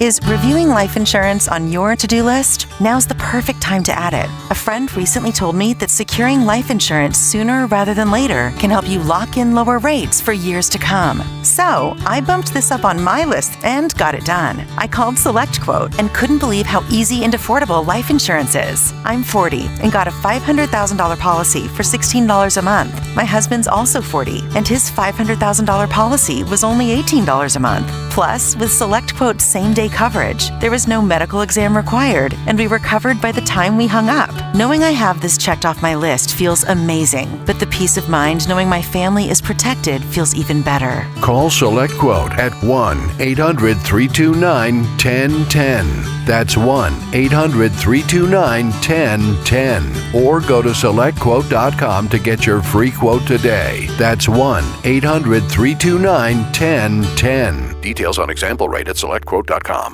The conversation never stops on The Carton Show. Join Craig Carton and Chris McMonagle weekdays from 2 to 7. Call 888-808-1019. The WFAN phone line is powered by Paramount Plus. Paramount Plus presents the biggest summer in UFC history. The Fan Focus is presented by Chef IQ. Watch the game, not the grill. Get your gear at chefiq.com. The Yankees are in Detroit to play the Tigers, 6:10 p.m. in a game that can be heard right here on The Fan. It's Garrett Cole and Framber Valdez in an all-ex-Astros starting pitching matchup. At 7:10 at Citi Field, weather permitting, it's Imanaga and Senga, with possibly an entire country of Japan watching. And the entire country of Argentina just watched Lionel Messi become the World Cup all-time leading goal scorer this after he missed a penalty kick early in the game. Well, sometime today or tomorrow we'll get the Giannis news, and then the NBA draft is obviously tomorrow night. Yankees are out in Detroit taking on the Tigers, looking to bounce back after losing 2 out of 3 to the Reds. And the Mets, I'm going to say about the Mets, they're looking to save their season. We've been saying that for months as they open up a 4-game series against the Chicago Cubs, scheduled to begin tonight, but the weather looks terrible, so who knows? Maybe we'll get a rain out. I'm kind of hoping for a rain out. That way you don't have to suffer? That way you don't have to do a negative Rico again? A depressing Rico again? It's kind of twofold. Like, number one, I think I want a break. Mm-hmm. I mean, I watch every game. I think I want a break. Yeah. And number two, I think doubleheaders are cool. And my oldest son the other day was saying, hey, I want to try a doubleheader. When is it next scheduled? And I had to explain to him, they're not scheduled. You need a rain out, and then you need to get lucky. So since he brought it up, I'm like, all right, let's get a rain out. Let's get some doubleheader action. And nice weather. Did they used to schedule doubleheaders? Yes, they did, actually. Sunday doubleheader. Old people will tell you about it all the time. Huh, and why did they stop? Because of money? Oh, yeah. Isn't that always the answer? Always. Why would they give you something for free? Yeah, I told you that before. The answer is money. So why'd you ask the question? Doesn't matter what the question is. Why'd you ask it, man? Sure, that's a good point. What they could do, and I have been a supporter of this, maybe in the next CBA they'll figure this out, since players want off days, I could give them more off days. We could give them more off days by scheduling day-night doubleheaders on Saturdays. So Saturday at 1 o'clock, you got yourself a game. And then you have an off day. Saturday at 8 o'clock, you have a game. You got to play Sunday, and then everyone's off on Monday. So you get more off days, same amount of games. And for the consumer, the kids love the Saturday 1 o'clock game, and the adults who want to, get crunk got their 8 o'clock Saturday night game. Boom! Right. I solved baseball. I think in September, though, you move the off day to Sunday, and then you don't compete with the NFL. That's what you always think about. That's a good point. I think about the health of the sport. Yeah, but they do well on Sundays. Like, even against the NFL, that's usually the bigger crowd. Even when they're competing with the NFL, because that's when people go out. So I understand your point, probably from a TV rating perspective, but they'll never give up Sundays. You don't think ending the season on a football Sunday is a disgrace? Do I think it's a disgrace? Last year, when you're trying to see if the Mets make it, you got football games going on. It's too much. I preferred the way they did it a decade and a half ago when it was the middle of the week. Yeah, we had that one crazy night. Remember that? 2011 was the year? Something like that, yeah. Where the Red Sox choked and then the Yankees lost to the Rays, but you were happy because it meant the Red Sox missed the playoffs. Yep. And it was all happening at the same time. Yeah, I think midweek is always better, but there's so many eyeballs that if baseball thought it was that bad, they wouldn't do it. You know what I mean? True. It's a business. It's like Tiki always says, you just got to follow the money. If they were losing that much money by competing with the NFL, they wouldn't compete with the NFL. So clearly Sundays are still valuable. Okay. But good idea. Okay, I gave it to you. Why didn't you just agree with my idea? Why'd you have to come up with your own? Because it was better. Was it? I did an addendum to your idea. You don't like my scheduled day-night doubleheader update? I like that idea, actually. Because it works for the owners. They get the two dates, the two different admissions. Yeah. And for the fans, like, you get a choice And between. for baseball, it matters having people in seats. And so it creates a different incentive to go to the ballpark. And then you kill off the Monday game, which is probably the least attended game of the week because people don't want to go out on Mondays because they were out over the weekend. Can I play selfish pig again for a second? Of just course. with this idea. What would be the difference between 10 minutes ago and now? It's just the idea of me as a fan. You're already competing. There's a lot of stuff going on Saturdays in the summer. I like watching my baseball games. I got to commit to 2 games on a Saturday when I'm trying to do this, that, and the other thing with the family. So I agree with you from a selfish perspective, but you got to remind yourself, we're not the majority. I know, and it's about the fans and seats. And by the way, you don't have to do it every weekend. Yeah, you could do it like once, maybe twice a month or something. Yeah. Oh, okay. Now we're talking. Oh, now All right, we're a little cooking? different. Yeah, now we're cooking. Now we're Every cooking with Saturday, gas? that's a big commitment. All right. Let's go to Joe in West Harrison. Hey, Joe. Hey, gentlemen. How are you today? What's up? I like the Hey, guys. I like the day-night doubleheader thing. That's a great idea, Evan. And also, even though I'm a big Knicks fan, as you all know, I hope you get a great draft. I want to see the Nets win. Thanks. And I was going to talk about Mitchell Robinson coming, but I got to be honest when talking about the Jet curse with Joe Namath because everything's going smooth, like you all said, and Tiki, and Gino's getting comfortable, and, you know, I think he was going to do well this year. And then here comes Blindside. Like I told Bart Scott, and then one more point of this, and one of the shows that I think you got to get that little lady from Poltergeist to eliminate the bad juju for the Jets because you can't make this stuff up. It's so horrible. And then Well, we don't know what happened with Geno Smith, as we addressed earlier. Right. We can't determine or judge yet because we don't know what it is. No. Too early to know. Let's go to John in Queens. Hey, John. Hey, guys. How you guys doing today? All's well. Good, man. What's up? Good. I wanted to touch back on this Giannis. I agree with you, Evan. If first of all, I don't know why the Celtics wanted to trade Jaylen Brown. Me personally, as a huge Knicks fan, I want to see Jaylen Brown good, and if they trade him for Giannis, I actually would be excited about that. The reason being, I mean, Giannis is one major injury from any team traded from him being a catastrophic trade. Mm-hmm.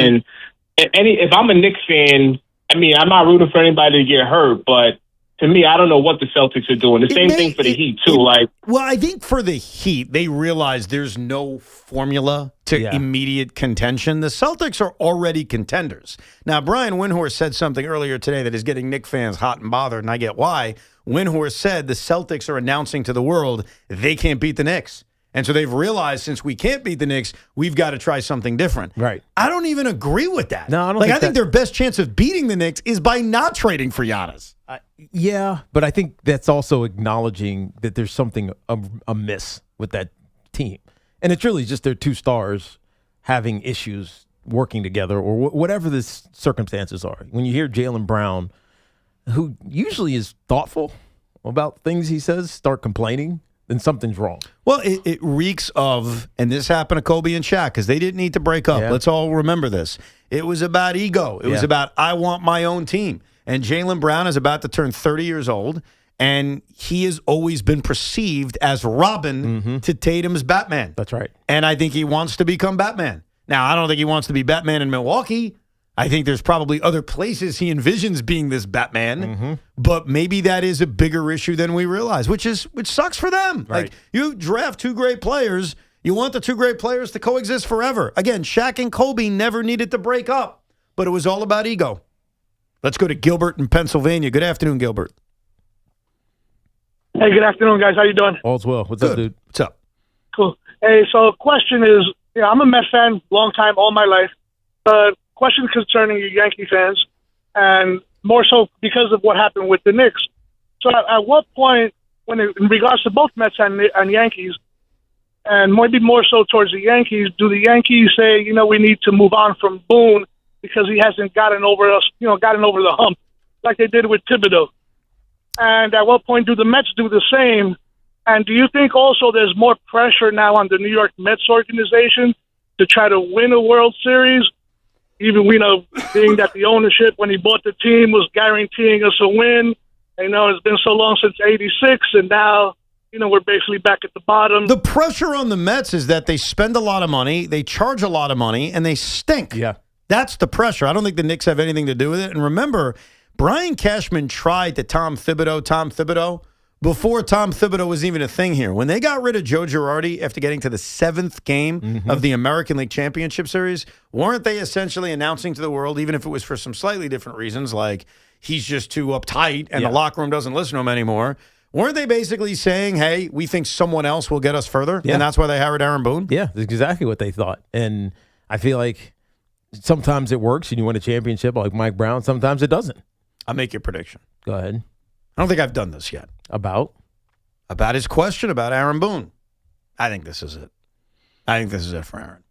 I think that it's his 9th year. We've talked forever about how Brian Cashman has limits on how long he'll go with a manager. They are clearly the best team in the American League. There's no excuse. I think if the Yankees don't win the World Series, I think we'll get a managerial change. I think the people will get what they finally asked for. And it's not even like this horrible firing. I think it would just be Brian Cashman saying, hey, guys. Agree to part ways type of thing. Yeah, like, hey, we just kind of agreed. Time for a change. Yeah. So I think this will be the last year of Aaron Boone. That's my prediction. You agree with that, Sean, or not really? I tend to agree, yes. We're hitting that cycle. It feels like he is on this unsaid, this unsaid mountain he's got to climb. And if he fails, then someone else is climbing it. Joe Girardi was there for 10 years. Yeah. This is Aaron Boone's 9th. So he's almost caught up to Joe. And again, Joe got canned off of arguably one of Girardi's most successful seasons outside of a championship. They got to the 7th game in a year in which they didn't have expectations. So I'm more saying this based on track record than anything else. But I think it's over. If they win the World Series, I think that's clearly a different story. But I think if they fall short, this will be it. And it's going to be weird because I don't know what you guys are going to think about the new manager. Yeah. You'll love him for 5 minutes. Alex Cora will be great. It won't be Alex Cora. I don't know who it's going to be. You want me to give you a name before we sign off? Do you have one? No, I got to think of one. You're giving me like 30 seconds. You put me on the spot. You're a schmuck. You were the one that volunteered that you wanted to give a name. Well, I just disagreed with Sean saying Alex Cora. It's not Rob Thompson. Like, he's Don Mattingly. I got it. You ready? Carlos Mendoza. I thought you were going to say Beltran. No. Oh, that's a good one. Either Carlos Mendoza or Carlos Beltran. If you've missed any of the show, rewind it on the Odyssey app. We're back tomorrow at 10 a.m. Carton Show coming up next with Big Mac. See you then. This is an Odyssey Sports Minute. Presented by Old Trapper Beef Jerky. Old Trapper, what's your beef? National champion head coach Dusty May is leaving Michigan for the NBA to be the head coach of the Dallas Mavericks. Reports say that Dallas pursued Duke head coach John Shire and gave him the opportunity to coach Cooper Flagg, but Shire chose to stay at Duke. The Mavs at Dusty May have the 9th pick in tomorrow night's NBA draft. 3 Michigan Wolverines have declared for the NBA draft. I'm Adam Abdallah. Onyx, I keep having stomach issues. Please make me a doctor's appointment. Okay, are you suffering from diarrhea, bloating, gas, or oily stools? If so, you may want to ask your doctor if it could actually be a problem with your pancreas, called exocrine pancreatic insufficiency, or EPI. My pancreas? How is EPI treated? A prescription medicine like Creon, pancrelipase, is used to treat people who can't digest food normally because their pancreas doesn't make enough enzymes. Creon is the #1 prescribed treatment for EPI. Creon may increase your chance of fibrosing colonopathy, a rare bowel disorder. Tell your doctor if you have a history of intestinal blockage or scarring or thickening of your bowel wall, if you are allergic to pork, or if you have gout, kidney problems, or worsening of painful swollen joints. Call your doctor if you have any unusual or severe gastrointestinal symptoms or allergic reactions. Take Creon as directed by your doctor, and always with food. Do not chew capsules, as this may cause mouth irritation. Other side effects may include blood sugar changes, gas, dizziness, sore throat, and cough. These are not all the side effects of Creon. You can learn more at 1-800-633-9110. Before your appointment, visit creoninfo.com. That's CREON info.com. The World's Game at BetMGM is here. Bet on the soccer showdowns with 2-up early payout so that if you're up 2, BetMGM will pay you. That's right.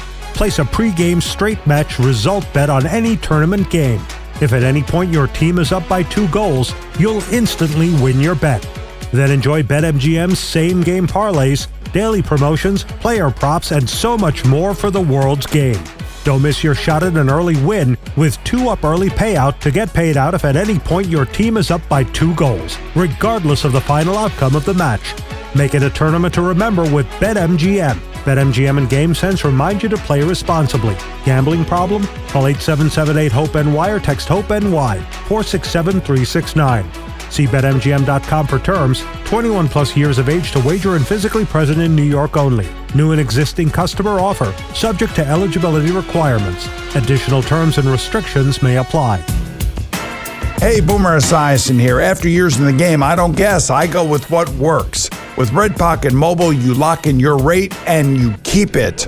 No price creep, no sudden jumps, just straightforward pricing and premium 5G plans starting at $10 a month. Visit redpocket.com to see why more Americans are switching to better wireless without paying more. Red Pocket Mobile, your new ultimate cell carrier. Skechers elite athlete OG Anunoby has been making history on the basketball court. Anunoby tips it in. Unbelievable. What a shot. He's been balling out in Skechers high-performance basketball sneakers, and the world is noticed. But how does OG train off the court to keep in peak physical condition? Hands-free Skechers Slip-ins Aeroburst. They help